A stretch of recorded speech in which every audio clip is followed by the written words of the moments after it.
സൈന്യങ്ങൾ വാഴ്ത്തി സ്തുതിക്കും സ്വർഗ്ഗരാജന മിശിഹ.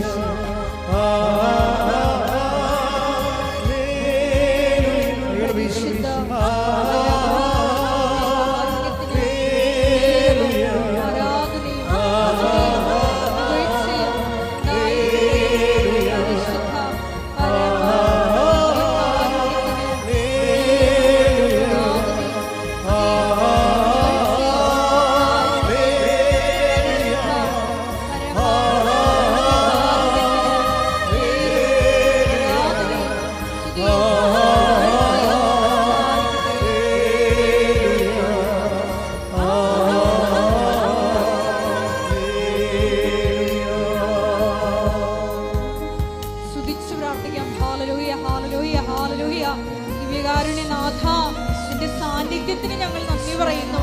ഞങ്ങളെ നാളിതുവരെ സന്ധിച്ച അവിടുത്തെ സ്നേഹത്തിന് നന്ദി പറയുന്നു. ഞങ്ങളെ സാക്ഷികളാക്കി ഉയർത്തുന്നതിന് നന്ദി പറയുന്നു. Hallelujah hallelujah. മഹത്വം ആരാധന ആരാധന. ഹല്ലേലൂയ ഹല്ലേലൂയ. യേശുവേ നന്ദി. യേശുവേ ആരാധന. ഹല്ലേലൂയ.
പ്രത്യക്ഷപ്പെടലിനെ കുറിച്ച് തിരുസഭയ്ക്ക് സമർപ്പിച്ചിരിക്കുന്ന പഠനരേഖകളുടെ വസ്തുനിഷ്ഠവും ദൈവശാസ്ത്ര വിധിപ്രകാരമുള്ളതുമായ അന്വേഷണ പഠനങ്ങൾ നടത്തി ആ പ്രത്യക്ഷപ്പെടലിലൂടെ പ്രകടമായ ദൈവമാതാവിന്റെ പ്രത്യേക കരുതലും സംരക്ഷണവും വെളിപ്പെടുത്തുന്ന പീഡിതരുടെ ആശ്വാസവും പ്രവാചകന്മാരുടെ രാജ്ഞിയും വാഗ്ദാനത്തിന്റെ പേടകവും പ്രപഞ്ച പ്രകൃതിയുടെ മാതാവുമായ പരിശുദ്ധമ്മയുടെ ഭക്തി തിരുസഭയിൽ കൂടുതൽ പ്രചരിച്ച് ജീവിതത്തിന്റെ ദുരിത അവസ്ഥകളിൽ അകപ്പെട്ട് കഴിയുന്ന അനേകായിരം മക്കൾക്ക് ദൈവത്തിന്റെ സാന്നിധ്യം സാന്നിധ്യവും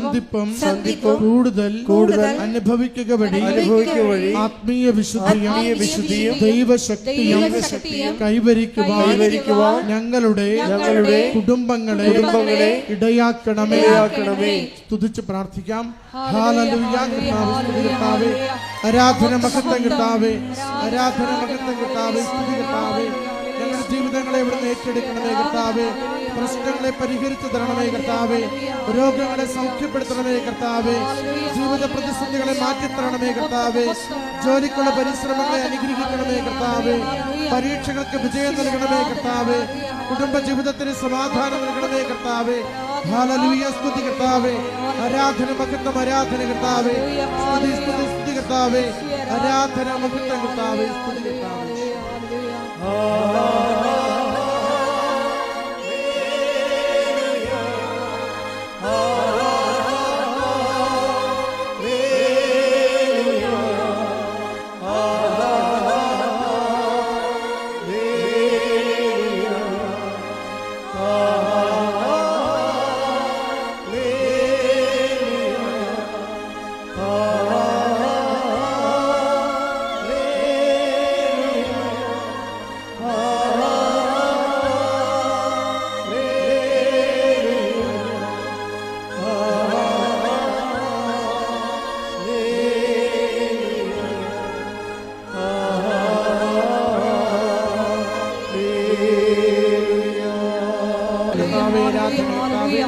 മഹത്വം സ്തുതി കർത്താവേ. ആരാധന കർത്താവേ.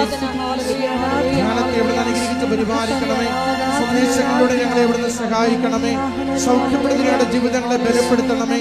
ഞങ്ങളുടെ പ്രശ്നങ്ങൾക്ക് പരിഹാരം നിർദ്ദേശിച്ച് അവിടുത്തെ കരുണയും സ്നേഹവും പ്രകടമാക്കണമേ. ഹല്ലേലൂയ കർത്താവേ. സ്തുതി കർത്താവേ. ആരാധന മഹത്വം സ്തുതി കർത്താവേ. ആരാധന ആരാധന. നമുക്ക് എല്ലാവർക്കും എഴുന്നേറ്റ് നിൽക്കാം. ഒരു നിമിഷം ദിവ്യകാരുണ്യനാഥന് മുമ്പിൽ നമ്മളെ തന്നെ പൂർണ്ണമായി സമർപ്പിച്ചുകൊണ്ട് അവിടുത്തെ കൃപയ്ക്കും കരുണയ്ക്കും വേണ്ടി നമുക്ക് നോക്കി പാർക്കാം. പരിശുദ്ധ പരമദിവ്യകാരുണ്യത്തിന് നേരവും ആരാധനയും സ്തുതിയും പുകഴ്ചയും ഉണ്ടായിരിക്കട്ടെ. പരിശുദ്ധ പരമദിവ്യകാരുണ്യത്തിന് നേരവും ആരാധനയും സ്തുതിയും പുകഴ്ചയും ഉണ്ടായിരിക്കട്ടെ. പരിശുദ്ധ പരമദിവ്യകാരുണ്യത്തിന് നേരവും ആരാധനയും സ്തുതിയും പുകഴ്ചയും ഉണ്ടായിരിക്കട്ടെ. എൻ്റെ പ്രിയപ്പെട്ടവരെ,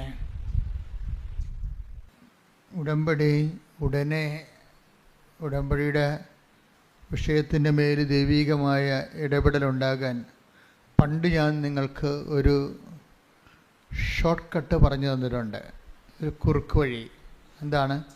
അമ്മയെ എന്നെ അമ്മയുടെ പ്രത്യക്ഷീകരണത്തിൻ്റെ എല്ലാവരും കാണാൻ പഠിച്ചിരിക്കും അല്ലേ? Thank you. ഇതുപോലെ ഈ ദിവസങ്ങളിൽ ധ്യാനത്തിൽ എൻ്റെ മനസ്സിൽ വന്നൊരു സംഭവമാണ്. അമ്മ എന്നെ സുവിശേഷത്തിൻ്റെ സാക്ഷിയാക്കണമേ. സിമ്പിളാണ്, ഇത്രയേ ഉള്ളൂ കാര്യമാണ്.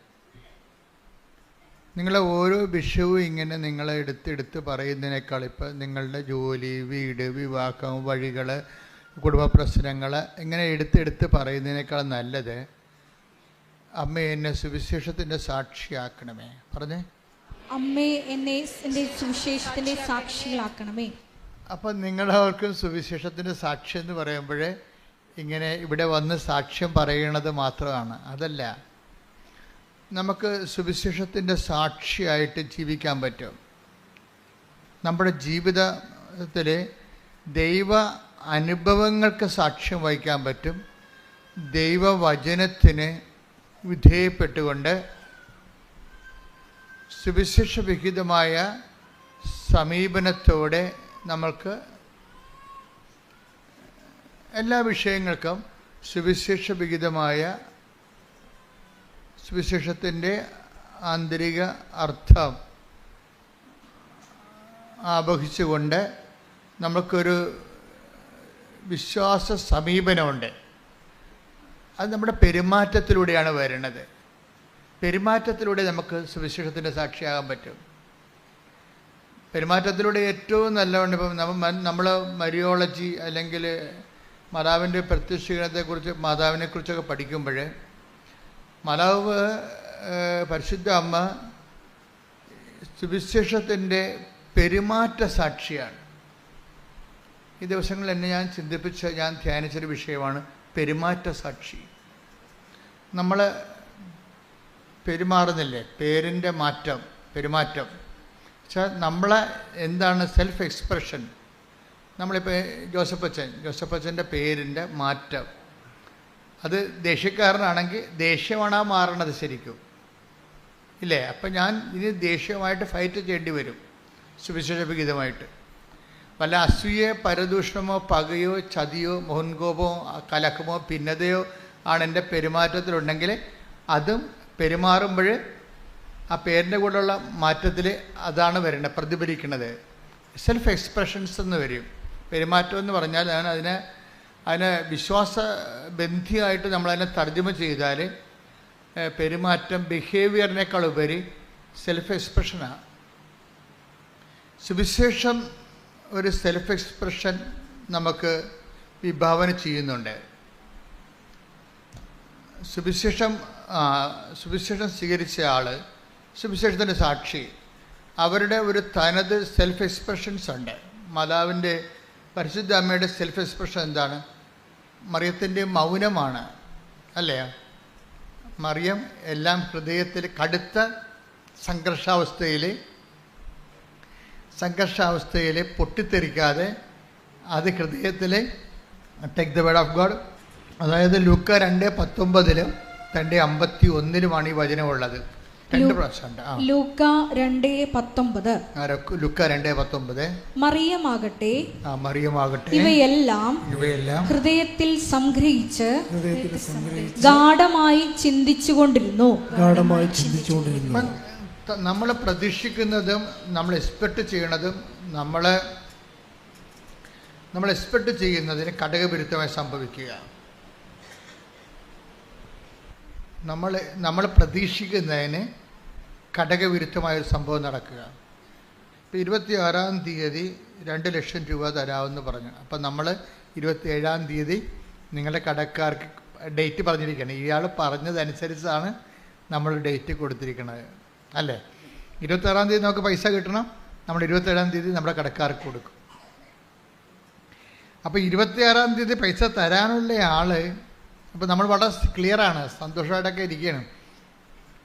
അപ്പോൾ 26-ാം തീയതി ഇയാൾ നമ്മളെ വിളിച്ചിട്ട് പറയണേ, ഡേറ്റ് നിങ്ങൾക്ക് പറഞ്ഞ ആളിനോട് ഡേറ്റ് നീട്ടിത്തരുമോ എന്ന് ചോദിക്കുക.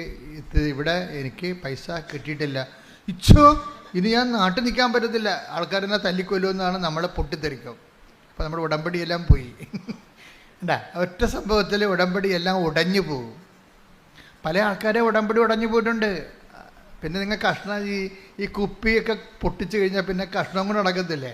ഉടമ്പടിയുടെ ഉടഞ്ഞ കഷ്ണം കൊണ്ടാണ് ചില ആൾക്കാർ നടക്കുന്നത്. ഉടമ്പടി ഉടഞ്ഞു പോയി നേരത്തെ, അതിൻ്റെ കഷ്ണം കൊണ്ടാണ് നിങ്ങൾ നടക്കുന്നത് പലരും. കാര്യം ഉടമ്പടി ഉടയണ സാഹചര്യം ഉടമ്പടിയിൽ ഈ ബിഹേവിയറിസം അല്ല, ഈ സെൽഫ് എക്സ്പ്രഷൻസ്. കാര്യം നമ്മൾ ആരോടാണ് ഉടമ്പടി ചെയ്തിരിക്കുന്നത്? ദൈവത്തോട്. അപ്പോൾ ദൈവത്തോട് ഉടമ്പടി ചെയ്യുമ്പോൾ നമ്മളുടെ റിസ്ക് എന്താ? ദൈവത്തിൻ്റെ ഒരു സ്വഭാവത്തിലേക്ക് നമ്മൾ അങ്ങനെ വരും എന്നുള്ള രീതിയിൽ നമ്മളെ ദൈവത്തിൻ്റെ തുല്യാക്കി കണ്ടുകൊണ്ടാണ് ദൈവം നമ്മളോട് ഉടമ്പടി ചെയ്തിരിക്കുന്നത്. ദൈവത്തിൻ്റെ സ്വഭാവത്തിലേക്ക് നമ്മൾ വരും എന്ന് ദൈവം പ്രീസപ്പോസ് ചെയ്തിട്ടാണ് നമ്മളോട് ഉടമ്പടി ചെയ്തിരിക്കുന്നത്. അപ്പോൾ നമ്മളെന്ത് ചെയ്യും? വരാൻ പോകുന്ന അനുഭവങ്ങളെ എല്ലാം എടുത്തിട്ട്, അപ്പോൾ അമ്മ ഇപ്പോൾ ഒത്തിരി പെറ്റുകിടക്കണ രാത്രിയിൽ പ്രാകൃതനായ മനുഷ്യർ വന്ന് പ്രതീക്ഷിച്ചല്ല ശരിക്കും പറഞ്ഞാൽ അത്.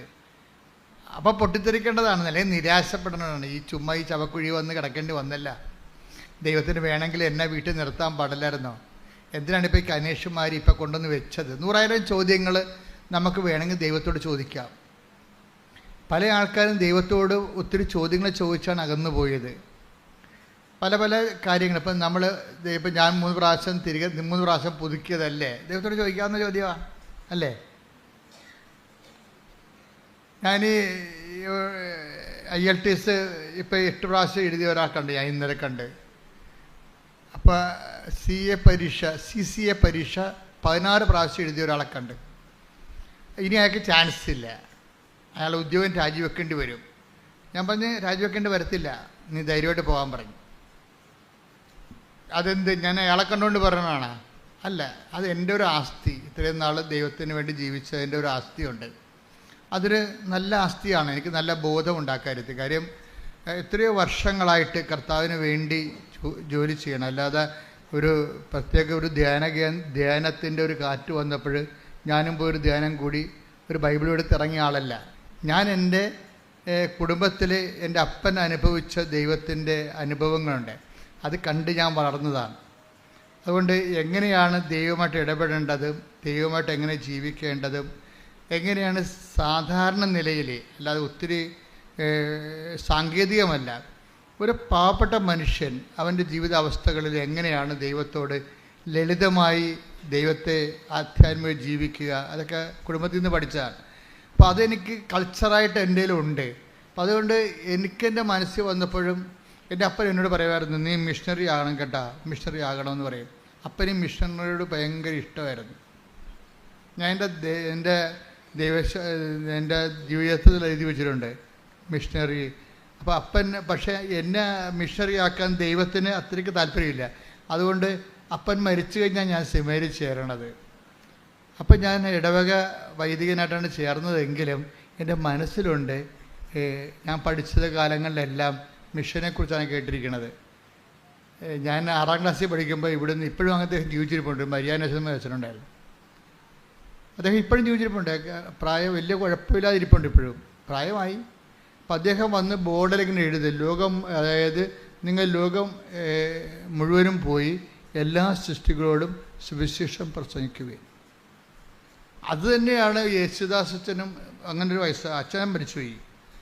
അന്ന് എൻ്റെ 8ാം ക്ലാസ്സിൽ വന്ന് ബോർഡ് എഴുതിയിടും, ഒരു ക്ലാസ് മിഷണറീസിൻ്റെതാണ്.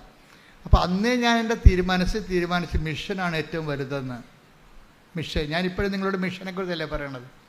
നമ്മളിവിടെ വരെ എത്തിയതും മാതാവ്, ഞാൻ ഒരു മിഷണറി അല്ലായിരുന്നെങ്കിൽ മാതാവ് പ്രത്യക്ഷപ്പെടേണ്ട ഒരു കാര്യമില്ല.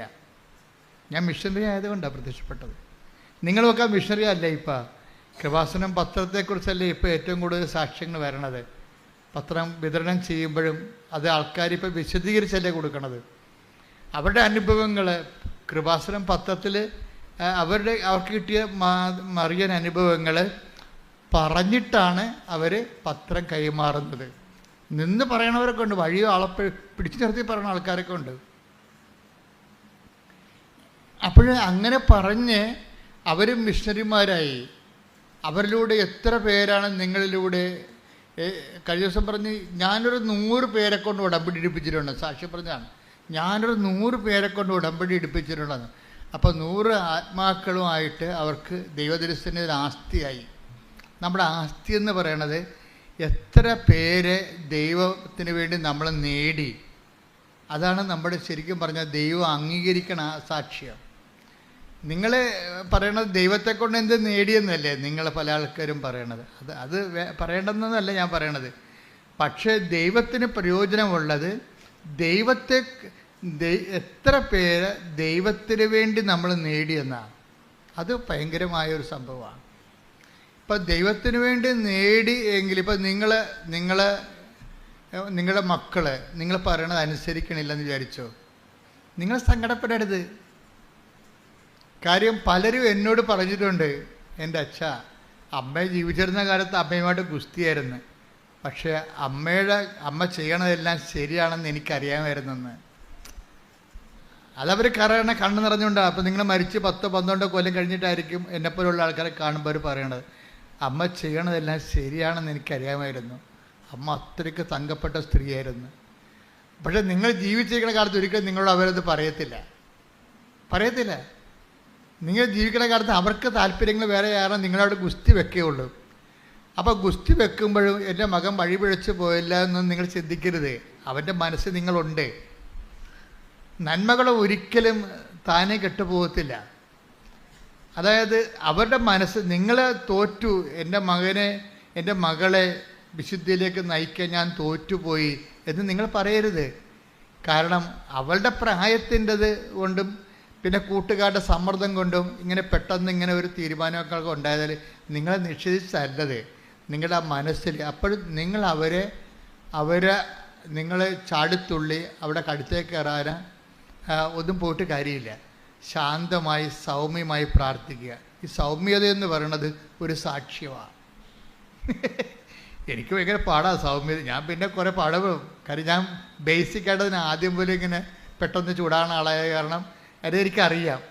അതുകൊണ്ട് എന്താ സംഭവിക്കണമെന്ന് വെച്ച് കഴിഞ്ഞാൽ എൻ്റെ ചൂട് 2 മിനിറ്റേ നിൽക്കത്തുള്ളൂ.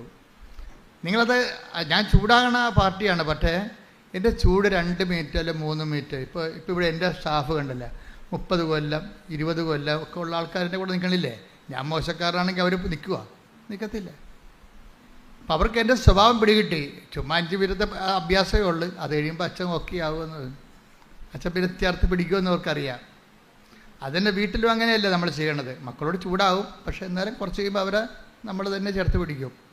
ഇപ്പം എന്താ വെച്ചാൽ സൗമ്യത ഒരു ഭയങ്കരമായ സുവിശേഷ സാക്ഷ്യമാണ്. ഇപ്പം നിങ്ങളീ പറയണ സാക്ഷ്യത്തിൻ്റെ കൂടെ തന്നെ ഇപ്പോൾ മോസസിനെ എന്തുകൊണ്ടാണ് ലീഡറാക്കിയത്? ഒരു പ്രേക്ഷിതനാണ്. മോസസ് ഒരു ശക്തനായ പ്രേക്ഷിതനല്ലേ? എന്തുകൊണ്ടാണ്? ഈ സൗമ്യത കൊണ്ടാണ്. സൗമ്യത എന്ന് വെച്ചാൽ ഭയങ്കരമായ ഇപ്പം എന്താണ് സൗമ്യത എന്ന് പറയണത്? ഇപ്പം 12 എടുത്ത മോളെ, സംഖ്യ 12:3. മോശ.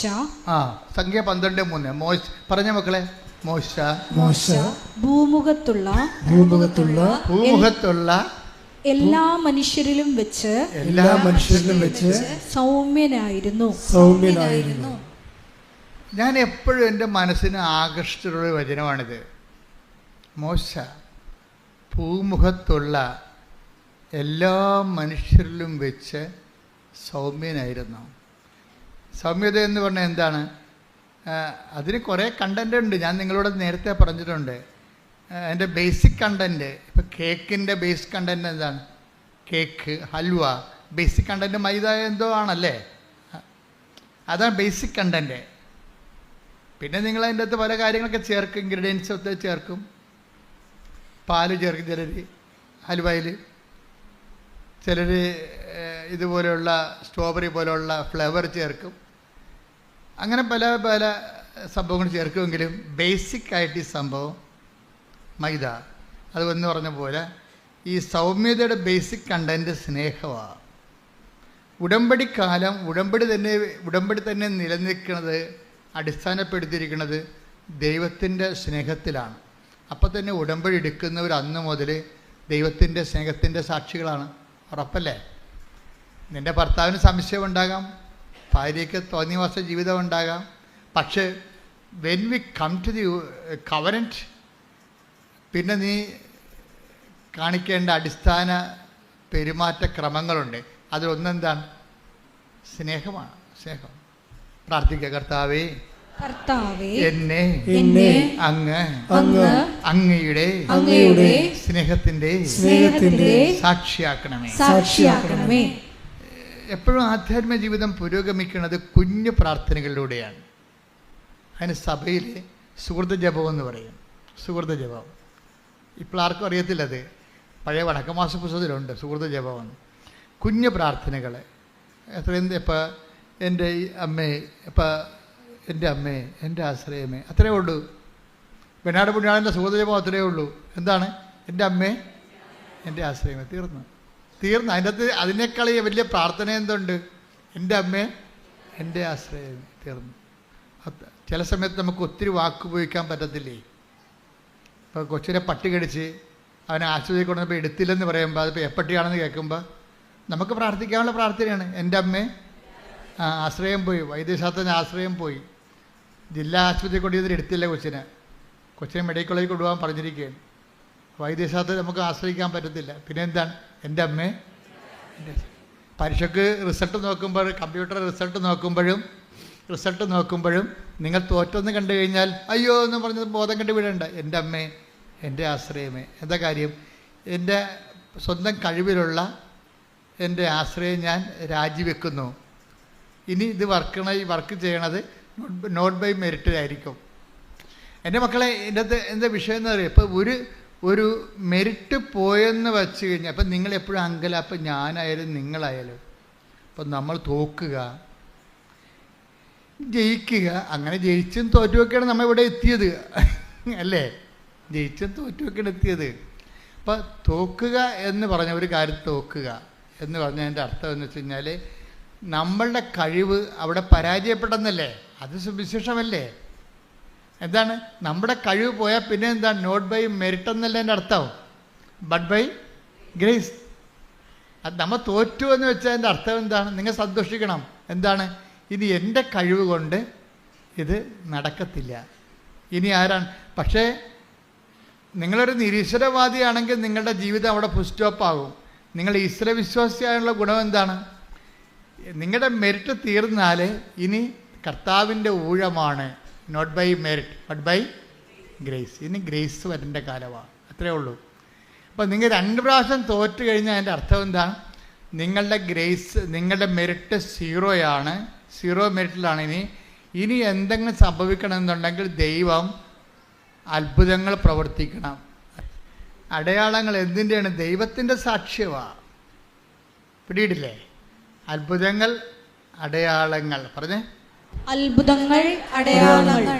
ഹെബ്രായർ 2:4 അത്ഭുതങ്ങൾ, അടയാളങ്ങൾ. പറഞ്ഞേ, അത്ഭുതങ്ങൾ, അടയാളങ്ങൾ. പലതരത്തിലുള്ള വീര്യപ്രവൃത്തികള്. അതുകൊണ്ട് ദൈവം തന്നെ സാക്ഷ്യം നൽകിയിരിക്കുന്നു. അപ്പൊ നമ്മുടെ വിശ്വാസത്തിന് ദൈവം നൽകുന്ന സാക്ഷ്യങ്ങളാണ് അത്ഭുതങ്ങൾ. കൃപാസന പത്രത്തിൻ്റെ മുകളിൽ 8 നടുക്കുള്ള പേജ് കണ്ടിട്ടില്ല? അത്ഭുതങ്ങൾ, അടയാളങ്ങൾ, പലതരത്തിലുള്ള വീര്യപ്രവൃത്തികളെന്ന്. പലതരത്തിലുള്ള വീര്യപ്രവൃത്തി, അത്ഭുതങ്ങളും അടയാളങ്ങളും പലതരത്തിലുള്ള വീര്യപ്രവൃത്തികളെന്ന് പറയുമ്പോഴേ നമ്മുടെ ജീവിതത്തിൻ്റെ എല്ലാ മേഖലകളെയുമാണ്. പലതരത്തിലുള്ള വീര്യപ്രവൃത്തികളാണ്. അത് രോഗം മാത്രമല്ല, നമ്മുടെ വിദ്യാഭ്യാസ മേഖല, ജോലി മേഖല, ജീവിത മേഖല, എല്ലാം പലതരത്തിലുള്ള വീര്യപ്രവൃത്തി. ദൈവത്തിൻ്റെ പ്രവൃത്തികളെ വിളിക്കുന്നത് വീര്യപ്രവൃത്തി എന്നാണ് വിളിക്കുന്നത്, ശക്തിപ്രവൃത്തികളെ. കാര്യം ദൈവം ശക്തി ആയതുകൊണ്ട് പലതരത്തിലുള്ള ശക്തിക്ക് പ്രവർത്തനങ്ങളുണ്ടാവും. ദൈവം ആരാണ്? ശക്തിയാണ്. ഒരു വ്യക്തി എന്നതുപോലെ തന്നെ ദൈവം ശക്തിയാണ്. അത് 1 കൊരിന്ത്യൻസിലെ 1:24 വായിച്ച് ശ്രുതികട ഹല്ലേലൂയ. 24 വിളിക്കപ്പെട്ടവർക്ക് യഹൂദരോ ഗ്രീക്കുകാരോ ആകട്ടെ ക്രിസ്തു ദൈവത്തിന്റെ ശക്തിയും ദൈവത്തിന്റെ ജ്ഞാനവുമാണ്. ഇപ്പൊ ദൈവത്തിന്റെ ശക്തിയാണ് ക്രിസ്തു. അതുകൊണ്ട് ക്രിസ്തുവിന്റെ പ്രവർത്തനങ്ങളിൽ പലതരത്തിലുള്ള ശക്തി പ്രവർത്തനങ്ങൾ വരും. ക്രിസ്തു നമ്മുടെ ജീവിതത്തിലേക്ക് വരുന്നത് പലതരത്തിലുള്ള ശക്തി പ്രവർത്തനങ്ങൾ കൊണ്ടാണ്. ഇപ്പോൾ കഴിഞ്ഞ ദിവസങ്ങളിൽ ഒരു സാക്ഷ്യം ഉണ്ടായിരുന്നു, ഒരു മോളുടെ സാക്ഷ്യമാണ്. അപ്പോൾ അവൾ 150 മാർക്ക് ആണ് ജയിക്കാൻ വേണ്ടത്. അപ്പോൾ അവൾ പല പ്രാവശ്യം തോറ്റു. അപ്പോൾ അവളുടെ അമ്മ പറഞ്ഞു, അടുത്ത പരീക്ഷയ്ക്ക് നിനക്ക് കിട്ടാൻ പോണ മാർക്ക് 170. അപ്പോൾ അവൾ പറഞ്ഞു, ഞാൻ 170 മാർക്കിന് എഴുതിയിട്ടില്ലല്ലോ. അതല്ലേടി, ഒരു കണക്കുണ്ട്. അമ്മ പ്രത്യക്ഷപ്പെട്ടിട്ട് 20 കൊല്ലമായി. അപ്പം നീ 150 മാർക്കിന് എഴുതിയില്ലേ, അതിൻ്റെ പ്ലസ് ഇവിടെ 20, 170. അത് വിശ്വാസത്തിൻ്റെ കണക്കാണ്. അത് വിശ്വാസത്തിൻ്റെ കണക്കാണ്. അത് നമ്മൾ പറയുന്ന കണക്കല്ല, ബുദ്ധിയുടെ കണക്കല്ലത്. അമ്മയുടെ കണക്കെന്ന് പറയുന്നത് ഹൃദയത്തിൻ്റെ കണക്കാണ്. കണക്ക് 2 തരം ഉണ്ടാവുകയും, ബുദ്ധിക്കൊരു കണക്കുണ്ടാകും, റീസൺ എന്ന് പറയും. റീസൺ പോലെ തന്നെ ദൈവിക ഡിവൈൻ റീസൺ എന്ന് പറയുന്നത് അതിൻ്റെ സോഴ്സ് ഹാർട്ടാണ്. ഡിവൈൻ റീസണിൻ്റെ സോഴ്സ് തലച്ചോറല്ല, ഹാർട്ടാണ്. അവിടെ പ്രവർത്തിക്കണം. അപ്പം അമ്മ എന്താ പറയണത്? അമ്മ പറഞ്ഞു കൊടുക്കുക, നിനക്കിട്ടിരിക്കണ മാർക്ക്, കിട്ടാൻ പോണ മാർക്ക് 170. അപ്പോൾ ഞാൻ 150 മാർക്കിലേ എഴുതിയിട്ടുള്ളൂ, പിന്നെ എങ്ങനെ 170 മാർക്ക്? എന്ത് വട്ടാണ് ഈ പറയണമെന്ന് പറയും. അത് വട്ടാകും, ചിലപ്പം ബുദ്ധി കൊണ്ട് ചിന്തിക്കുന്നവർക്ക് വട്ടാവും. പക്ഷെ അമ്മയ്ക്കൊരു ബുദ്ധിയുണ്ട്. അതെന്താണ്? ദൈവമായിട്ടുള്ള ബന്ധമാണ് അമ്മയുടെ ബുദ്ധി. നമ്മളെ മനസ്സിലായില്ലേ? ദൈവമായിട്ടുള്ള കാര്യം. അമ്മ പ്രത്യക്ഷപ്പെട്ടിട്ട് 20 കൊല്ലമായി. അപ്പം നീ എഴുതിയിരിക്കണം 150 മാർക്കിന്. 150 × 20 70, 170. അതാണ് നിനക്ക് കിട്ടാൻ പോണ മാർക്ക്. അപ്പോൾ മാർക്ക് നോക്കിയപ്പോൾ, മാർക്ക് കിട്ടിയപ്പോൾ 170 കറക്റ്റ്. അതായത് നമ്മൾ വിശ്വസിച്ചു അതിൻ്റെ അകത്ത് കളങ്കമില്ല എന്ന് കണ്ടാൽ ദൈവത്തിന് ആ വിശ്വാസത്തെ ഹോണർ ചെയ്യേണ്ടി വരും. അതാണ് വിശ്വാസത്തിൻ്റെ വിഷയം. നമ്മൾ വിശ്വസിച്ചതിനെ അതിൻ്റെ അകത്ത് കളങ്കമില്ല എന്ന് കണ്ടാൽ വിശ്വാസത്തിലുണ്ടാകുന്ന വിഷയം കളങ്കമാണ്. നമ്മൾ സംശയം എന്ന് പറഞ്ഞാലും വിശ്വാസ കളങ്കം എന്നാണ് അതിൻ്റെ പേര്. വിശ്വാസത്തിൽ സംശയം പാടില്ല, പിന്നെ അത് വിശ്വാസമല്ലല്ലോ. സംശയം ഉണ്ടെങ്കിൽ കളങ്കിത വിശ്വാസം എന്ന് ഞാൻ പറയത്തുള്ളൂ. വിശ്വാസത്തിൽ നിങ്ങൾക്ക് സംശയം ഉണ്ടെങ്കിൽ അതിൻ്റെ അർത്ഥം എന്താണ്? കളങ്കിത വിശ്വാസം. ഇപ്പോൾ ചില ആൾക്കാർ പറയില്ലേ കളങ്കിത പണക്കാരെന്നൊക്കെ പറയത്തില്ലേ? എന്നുവെച്ചാൽ ഗവൺമെൻറ്റിന് കൊടുക്കുന്നത് ദൈവത്തിന് ഗവൺമെൻറ്റിന് കൊടുക്കാതെയൊക്കെ നികുതി വെട്ടിക്കുന്ന ആൾക്കാരുടെ കയ്യിലിരിക്കുന്ന പണമാണ് കളങ്കിത പണം. അപ്പോൾ അതുപോലെ ഓരോ കാര്യം കളങ്കിതം എന്ന് ചേർത്ത് പറയും. അതായത് ഇതുപോലെ വിശ്വാസത്തിൽ സംശയം വന്നാൽ കളങ്കിത വിശ്വാസം എന്ന് പറയും. ഇപ്പം കളങ്കിത വിശ്വാസം അല്ലാതെ ഈ അമ്മയുടെ വിശ്വാസം എന്ന് പറയുന്നത് എൻ്റെ മകൾ രക്ഷപ്പെടാൻ അവൾ പഠിച്ച വിഷയം ഇതാണ്. ഒന്നെങ്കിൽ ഇതുകൊണ്ട് തീരും, അല്ലെങ്കിൽ ഇതിനെ അതിജീവിക്കാൻ അവൾക്ക് മെരിട്ടില്ല. പിന്നെന്താണ്? അവൾക്കുള്ളത് നിൻ്റെ ഗ്രേസാണ്. അതുകൊണ്ട് അവളുടെ മാർക്ക് നിൻ്റെ പ്രത്യക്ഷീകരണത്തിൻ്റെ സത്യാവസ്ഥ ബോധ്യപ്പെടുത്താൻ വേണ്ടി ഞാൻ 20 ചേർത്ത് വിളിക്കണം. നീ ഇതുകൊണ്ട് പരീക്ഷിക്കുകയൊന്നും ചെയ്യരുത് കേട്ടോ, മാതാവിനെ പരീക്ഷിക്കരുത്. അത് അവരുടെ നിഷ്കളങ്കതയിൽ നിന്ന് അവർ കാണിച്ച ഒരു എക്സ്പ്രഷനാണ്. അത് ചിലപ്പോൾ അവരുടെ കോട്ട് നമുക്ക് പാകമാകത്തില്ല, മനസ്സിലായില്ലേ? അപ്പോൾ ഇതുകൊണ്ട് പരീക്ഷിക്കാൻ വേണ്ടി പറയണമല്ല, മറിച്ച് അവരെ നിഷ്കളങ്കമായിട്ട് ഒരു സ്റ്റേറ്റ്മെൻ്റ് ഇറക്കി. എന്താണ്? മാതാവിൻ്റെ പ്രത്യക്ഷീകരണത്തിൻ്റെ 20. അപ്പോൾ മാതാവിൻ്റെ പ്രത്യക്ഷീകരണത്തിൽ അവർ വിശ്വസിക്കുന്നു, അതല്ല വിഷയം. അതാണ് 20 ചേർത്തത്. മാതാവിൻ്റെ പ്രത്യക്ഷീകരണത്തിൽ അവർ വിശ്വസിക്കുന്നു. മാതാവിൻ്റെ പ്രത്യക്ഷീകരണത്തിൽ അവർ വിശ്വസിച്ച് കഴിഞ്ഞാൽ പിന്നെ ബോൾ മാതാവിൻ്റെ കോർട്ടിലായി. ആ പ്രത്യക്ഷീകരണം സത്യമായതുകൊണ്ട് അത് സ്ഥിരീകരിക്കേണ്ട ബാധ്യത അമ്മയ്ക്കാണ്. അതുകൊണ്ട് എന്ത് ചെയ്ത് ആ കറക്റ്റ് പറഞ്ഞ് 21 അല്ല 19 അല്ല, കറക്റ്റ് 170. അത് ഓരോ വിശ്വാസികൾ നേടിയെടുക്കുന്ന നിഷ്കളങ്കമായ സ്വകാര്യമായ നേട്ടങ്ങളാണ്. അപ്പം ചിലപ്പോൾ അത് എല്ലാവർക്കും അത് ബാധകമാകത്തില്ല, അത് ജനറലൈസ് ചെയ്യാൻ പറ്റത്തുമില്ല. വ്യക്തിപരമായ സ്വകാര്യ അനുഭവങ്ങളാണ്. ചില സ്വകാര്യ അനുഭവങ്ങൾ നമുക്ക് ജനറലൈസ് ചെയ്യാൻ പറ്റത്തില്ല. പക്ഷെ ജനറലൈസ് ചെയ്യാവുന്ന സ്വകാര്യ അനുഭവങ്ങളുണ്ട്. ഇപ്പം കഴിഞ്ഞ ദിവസങ്ങളിലൊരു സാക്ഷ്യം ഉണ്ടായത് സുനിൽ എന്നും പറഞ്ഞ സഹോദരൻ്റെ സാക്ഷിയാണ്. അവർ കല്ലമ്പലം, അതെവിടെയാണ്? തിരുവനന്തപുരം. തിരുവനന്തപുരത്തെ കല്ലമ്പലത്തിൽ നിന്ന് അവരുടെ പേര്, ഭാര്യയുടെ പേര് ബീന, ഭർത്താവിൻ്റെ പേര് സുനിൽ എന്നാണ്. ഇത് ഈ ആഴ്ചയിൽ നല്ല ഒത്തിരി സാക്ഷ്യങ്ങൾ ഉണ്ടായിട്ടുണ്ട്. പക്ഷെ എന്നെ ബാധിച്ച സാക്ഷ്യം ഇതാണ്. എന്നെ ബാധിക്കണം എന്നാണ് ഞാൻ പറയണത് എപ്പോഴും. എന്ന് വെച്ച് കഴിഞ്ഞാൽ ഇതൊരു വലിയ നമ്മുടെ ബുദ്ധിയൊക്കെ എപ്പോഴും ഇങ്ങനെ ഭ്രമിപ്പിച്ചുകൊണ്ടേയിരിക്കും. സാക്ഷ്യം എന്ന് പറഞ്ഞാൽ ഇതാണ്: ഒരു വീട്ടിൽ ഒരു അജ്ഞാതമായ ജനിതക രോഗം, ഒരേ രോഗം വന്ന് ആ വീട്ടിൽ 5 പേര് മരിച്ചു.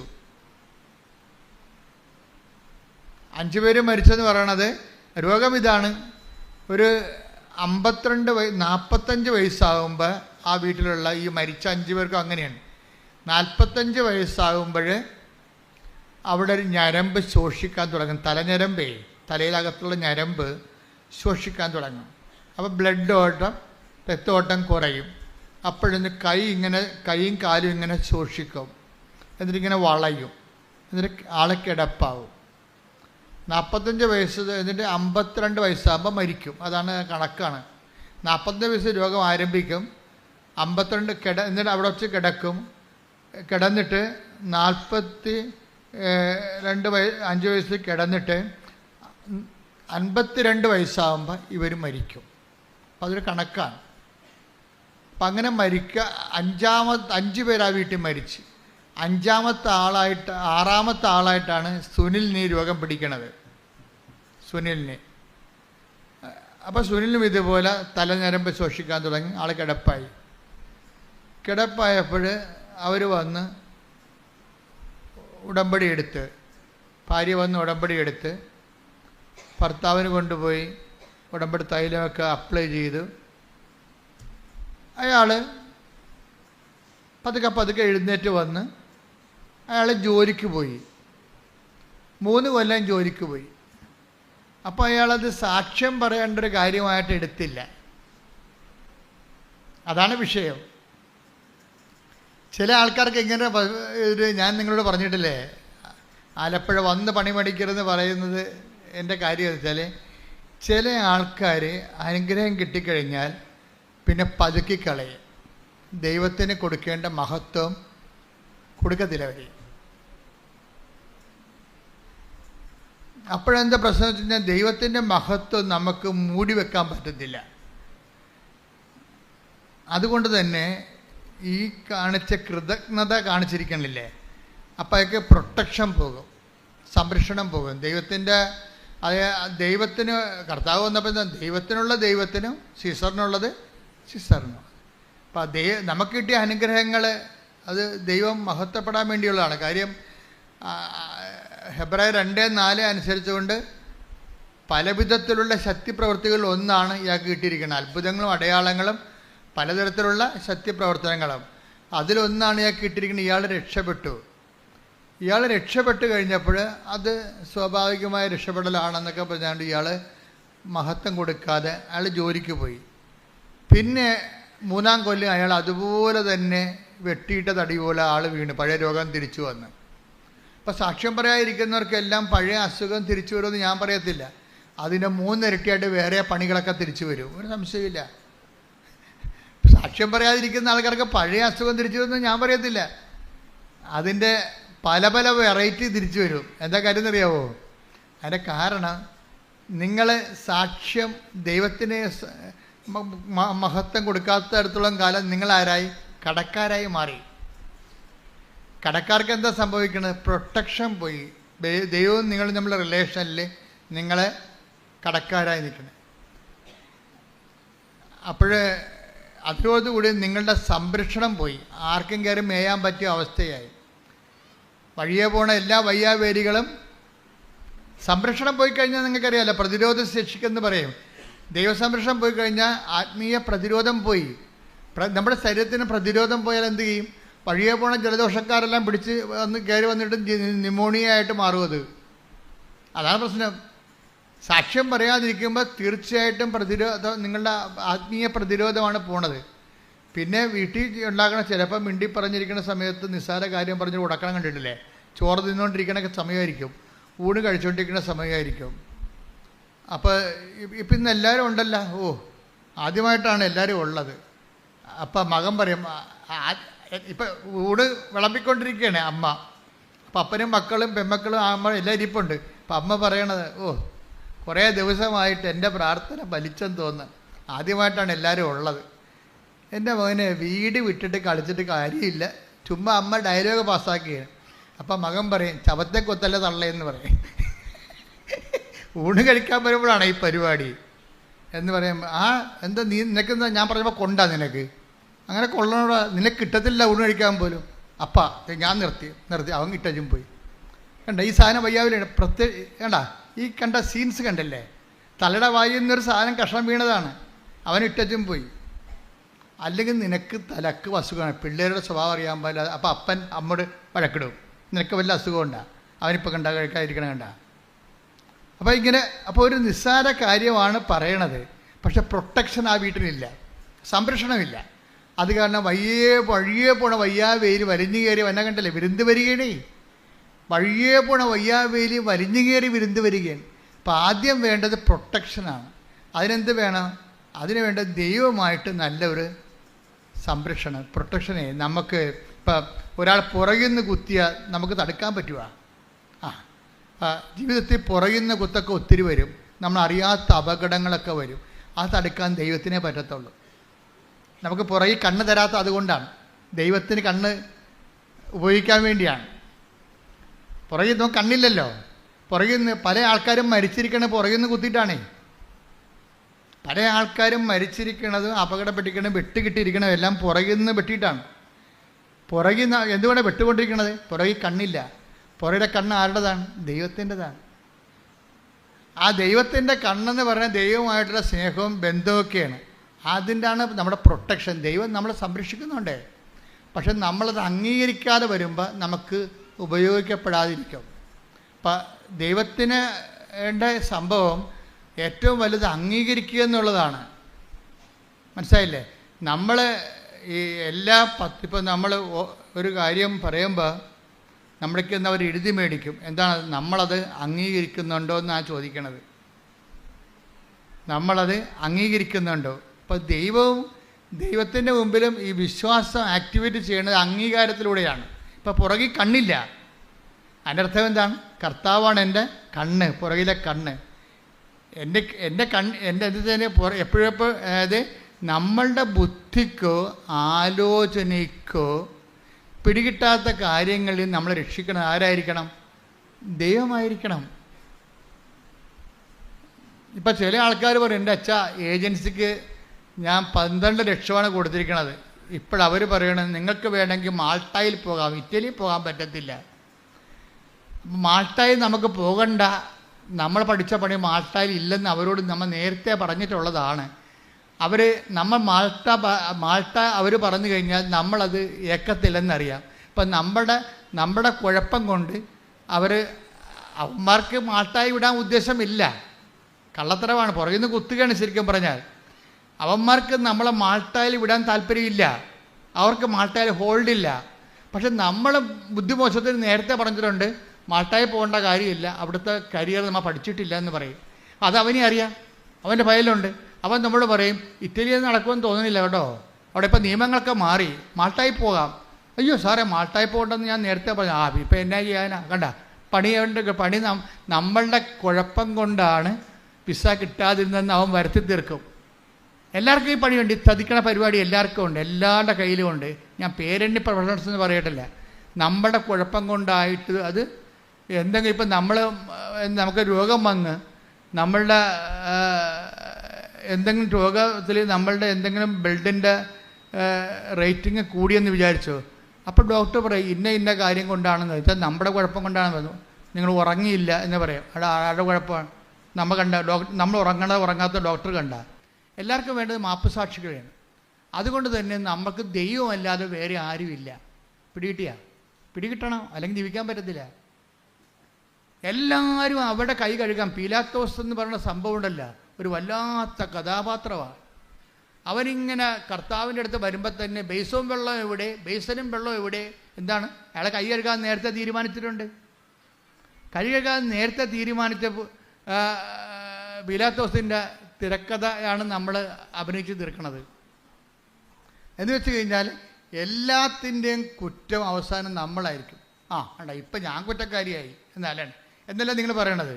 എന്തെങ്കിലും സമയത്ത് വരുമ്പോൾ ഞാൻ അന്നേ പറഞ്ഞതല്ലേ എന്ന് ചോദിക്കും. എവിടാ? അന്ന് ചിലപ്പോൾ ചുണ്ടിന് താഴെ പറഞ്ഞതായിരിക്കുമേ, അല്ലെങ്കിൽ അത് പറയേണ്ടതുപോലെ പറഞ്ഞു കാണത്തില്ല. ഇവരുടെ കയ്യിൽ നിന്ന് കഴുകാൻ വേണ്ടി പറയും ഞാൻ അന്നേ പറഞ്ഞതല്ലേ, ഇപ്പം എങ്ങനെ ഇരിക്കണേ? ഇതല്ലേ ഡയലോഗ്. ഞാൻ അന്നേ പറഞ്ഞതല്ലേ, ഇപ്പം എങ്ങനെ ഇരിക്കണേ എന്നല്ലേ ഡയലോഗ്. എന്ന് വെച്ച് കഴിഞ്ഞാൽ അവർ കൈ കഴുകുകയാണ്. വളരെ അഭിമാനത്തോടെ പറയാം, മിക്കവാറും ഈ കൈ കഴുകുന്നതിൽ 1-ാം സ്ഥാനം നിങ്ങൾക്കാണ്, സ്ത്രീകൾക്കാണ്. കൈ കഴുകുക എങ്ങനെയെങ്കിലും കൈ കഴുകിയിരിക്കുക. അവർ ചെയ്യാനുള്ള സൂത്രപ്പണികളെല്ലാം ചെയ്ത് വെച്ച് അവസാനം ഞാനൊന്നും അറിഞ്ഞില്ലേ രാമനാരായണൻ എന്നുള്ള അതെന്താ കാര്യം? ഇതാണ് ഈ പഴഞ്ചൊല്ലി വരാൻ കാര്യം. ഇതാണ്. എല്ലാവരും അങ്ങനെയാണെന്നല്ല, പുരുഷന്മാർക്ക് ഇത് തന്നെ പരിപാടിയാണ്. പക്ഷേ ഇത് കടുത്ത പരിപാടിയാണെന്നേ ഉള്ളൂ. എന്ന് വെച്ചാൽ പുറകിൽ കണ്ണില്ലാത്തത് കൊണ്ട് വഴിയേ പോണവനെല്ലാം കയറി മേയണ ഒരു ജീവിതമാണ് നമ്മുടേത്. ഇവിടെ ആർക്കാ കണ്ണുള്ളത്? ദൈവം മാത്രമേ ഉള്ളൂ സംരക്ഷിക്കാൻ. ഇതിനെന്താ മാർഗം? നമുക്ക് പുറകിൽ കണ്ണില്ല, പിന്നെ അവിടുത്തെ കണ്ണ് ആരുടേതാണ്? നമുക്ക് വേണ്ടി തുറക്കേണ്ടത് ആരാണ്? ദൈവമാണ്. അത് നമ്മൾ എന്ത് ചെയ്യണം? ദൈവത്തെ പുറകിലെ കണ്ണ് തുറക്കണ ആളായിട്ട് നമ്മൾ അംഗീകരിക്കണം. നമുക്ക് കാണാൻ പാടില്ലാത്ത കാര്യങ്ങളെ കണ്ട് നമ്മൾ സഹായിക്കുന്ന ആളാണ് ദൈവം എന്നുള്ളത് നമ്മൾ അംഗീകരിക്കണം. പക്ഷെ ചില ആൾക്കാർക്ക് കുഴപ്പമുണ്ട്. എന്താണ്? അത് അംഗീകരിച്ച് തരത്തില്ല. മനുഷ്യൻ്റെ മനസ്സിരിക്കണത് എന്താണ്? അവൻ തന്നെ ദൈവം. അത് തന്നെയല്ലേ ഹ്യൂമനിസ്റ്റുകൾ പറയണത്. മാനവികതയെന്ന് കൊട്ടിക്കൊഴിക്കുന്ന ഫ്രഞ്ച് വിപ്ലവത്തിന് ശേഷം ഉണ്ടായിട്ടുള്ള റീസൻ്റെ ഉദയങ്ങൾ, റിനേസൻസ്, യുക്തിയുടെ പ്രഭാതങ്ങളെല്ലാം കൊട്ടിഘോഷിക്കണ മാനവികത എന്താണ്? അതിൽ നിന്നെല്ലാം ഫെഡറലിസം വരണത്. ആ ഫെഡറലിസത്തിൻ്റെതും എന്താണ്? ഞാൻ തന്നെ ദൈവം. അപ്പം എനിക്ക് മോറലില്ല, എനിക്ക് പാപമില്ല. ഫെഡറലിസത്തിൻ്റെ ഭവിഷ്യത്ത് എന്താണ്? ഞാൻ തന്നെ ദൈവം. അതുകൊണ്ട് എനിക്ക് പീനൽ കോഡുകളില്ല, എനിക്ക് പാപമില്ല, പാപബോധമില്ല. അതൊക്കെ പഴയകാല മതങ്ങളുടേതാണെന്ന് പറഞ്ഞുകൊണ്ട് ചിലരൊക്കെ ടി വി ഇരുന്നുകൊണ്ട് ഭയങ്കര സഞ്ചാര സാഹിത്യം തട്ടിവിടണല്ലേ. ഞാൻ തന്നെ ദൈവം എന്നാണ് അവർ പറയണത്. അതുകൊണ്ട് നിയമങ്ങളൊന്നും അവർക്ക്, പക്ഷെ അവർ പാലിക്കണ നിയമങ്ങളെല്ലാം മതങ്ങളുടെയാണെന്ന് ഓർക്കണം. കാരണം ബേസിക്കായിട്ട് ഇവരെല്ലാം നല്ല മനുഷ്യരാണ്. ആ നല്ല മനുഷ്യരാക്കിയത് ആരാണ്? ദൈവത്തെ വിശ്വസിച്ചിരുന്നൊരു ജനതയാണ്. അവരുണ്ടാക്കിയ മോറൽ കോഡുകളാണ് ഇവർ ഫോളോ ചെയ്യണത്. പക്ഷെ അവർ അംഗീകരിക്കത്തില്ല. എന്താ കാര്യം? ദൈവത്തെ അംഗീകരിക്കണവർക്ക് പോരായ്മയാണ്. അതിലെ റോമ 1:29 വായിച്ച് ശ്രുതികട്ടെ. ഹല്ലേലൂയ, ഹല്ലേലൂയ, ഹല്ലേലൂയ, ഹല്ലേലൂയ, ഹല്ലേലൂയ. യേശുവേ നന്ദി. ഹല്ലേലൂയ, ഹല്ലേലൂയ. യേശുവേ ആരാധന, ആരാധന, ആരാധന, ആരാധന. ദൈവത്തെ അംഗീകരിക്കുന്നത്, പറഞ്ഞേ, ദൈവത്തെ അംഗീകരിക്കുന്നത് പോരായ്മയായി.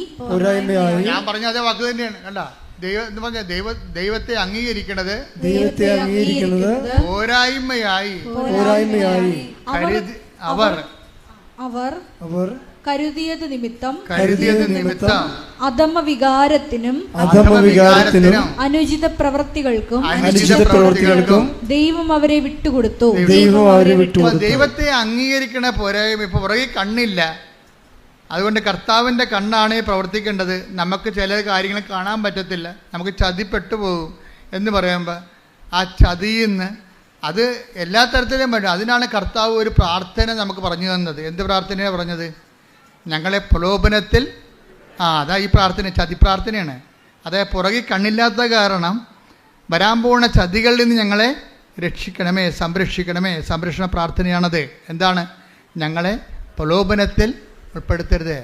ഇപ്പം ചിലർക്ക് മാട്ടായി ഇറ്റലി പോകാൻ വേണ്ടി 30 ലക്ഷം ചോദിക്കുമ്പോൾ ഒരു സ്ഥലത്ത് നിന്ന് പറഞ്ഞ് ചുമ്മാ കള്ളത്തരം, വേറെ 8 ലക്ഷം കൊണ്ട് ഞങ്ങൾ നിങ്ങളെ കൊണ്ടുപോകാമെന്ന് പറയുമ്പോൾ അയ്യോ 30 ലക്ഷമാണ് അവന്മാർ ചോദിച്ചത് എന്ന് പറയുമ്പോൾ നമുക്കോർക്കും നമുക്ക് തന്നെ ഭയങ്കര കിട്ടിയ കാശ് തന്നെ, ഇത് പോകരുത്, ഇനി ഒരു സീറ്റ് കൂടിയേ ഉള്ളെന്നൊക്കെ അവർ പറയും നമ്മളോട്. ഇനി ഒരു സീറ്റ് കൂടിയേ ഉള്ളു. നിങ്ങൾ 10 മണിക്ക് വിവരം പറയണം, 11 മണിക്ക് വിളിച്ചാൽ വേറെ ആൾക്കാർ ഇത് കൊണ്ടുപോകുമെന്ന് പറയുമ്പോൾ തന്നെ ഇല്ലാത്ത കാശ് ഉണ്ടാക്കി നമുക്ക് കൊടുക്കും. ചതി തന്നെ കണ്ട, പുറകെ കണ്ണില്ല, സമ്മർദ്ദത്തിന് വഴങ്ങി. അപ്പം നമ്മൾക്ക് ദൈവത്തെ അംഗീകരിക്കണവരാണ് നമ്മളെങ്കിൽ നമുക്ക് പ്രൊട്ടക്ഷൻ ഉണ്ടാവും. ഈ പറ്റിക്കണ കാണ്ടാമൃഗം വരുമ്പോൾ തന്നെ അവനെ കർത്താവ് വഴിമാറ്റി വിടും. എന്താ കാര്യം? നമ്മൾ പറഞ്ഞിട്ടുണ്ട്, പ്രലോഭനത്തിൽ ഉൾപ്പെടുത്തരുതേ. അതാ സമയത്ത് അവനെ നമ്മുടെ മുമ്പിൽ കൊണ്ടുവന്ന് ചാടിക്കരുതേ. അവൻ അവൻ്റെ വഴിക്ക് പോയിക്കോട്ടാ, നമ്മുടെ മുമ്പിൽ കൊണ്ടുവന്ന് ചാടിക്കരുതേ. അത് ഭയങ്കര പ്രാർത്ഥനയാണത്. കർത്താവ് ഒരു പ്രാർത്ഥന ചെല്ലുമ്പോൾ മനുഷ്യനും മനുഷ്യൻ്റെ ആധ്യാത്മികതയും അതിൻ്റെ അപാചയങ്ങളും അതിൻ്റെ ചതിക്കുഴികളും എല്ലാം അഡ്രസ്സ് ചെയ്തുകൊണ്ടാണ് ആ പ്രാർത്ഥന വരണത്. കാര്യം എന്താ? എനിക്ക് പുറകിൽ കണ്ണില്ല, ന്യായസമയത്ത് ചതിക്കപ്പെടാൻ സാധ്യതയുണ്ട്. ചതിക്കപ്പെടാതിരിക്കാൻ വേണ്ടി പ്രലോഭനത്തിൽ ഉൾപ്പെടുത്തരുതെന്ന് പ്രാർത്ഥിച്ചാൽ മാത്രം പോരാ, പിന്നെ എന്ത് ചെയ്യണം? ദൈവത്തെ അംഗീകരിക്കുന്നത് പോരായ്മയെ കരുതിയ കൊണ്ടല്ലേ.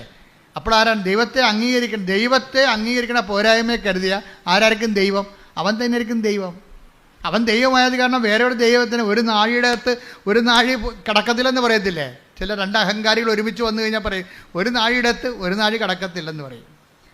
ഇപ്പം ചില ആൾക്കാരുണ്ട്, ഇപ്പം ചേട്ടനോട് പറയടാ അവനെ അറിയാവിടെ, അവനവിടെ പോയതാണ്, നീ അവനോട് വഴി ചോദിക്കുക. പിന്നെ അവന് വഴി ചോദിക്കുക, പിന്നെ നിങ്ങൾ തള്ള ചോദിച്ചാൽ മതി പറയും.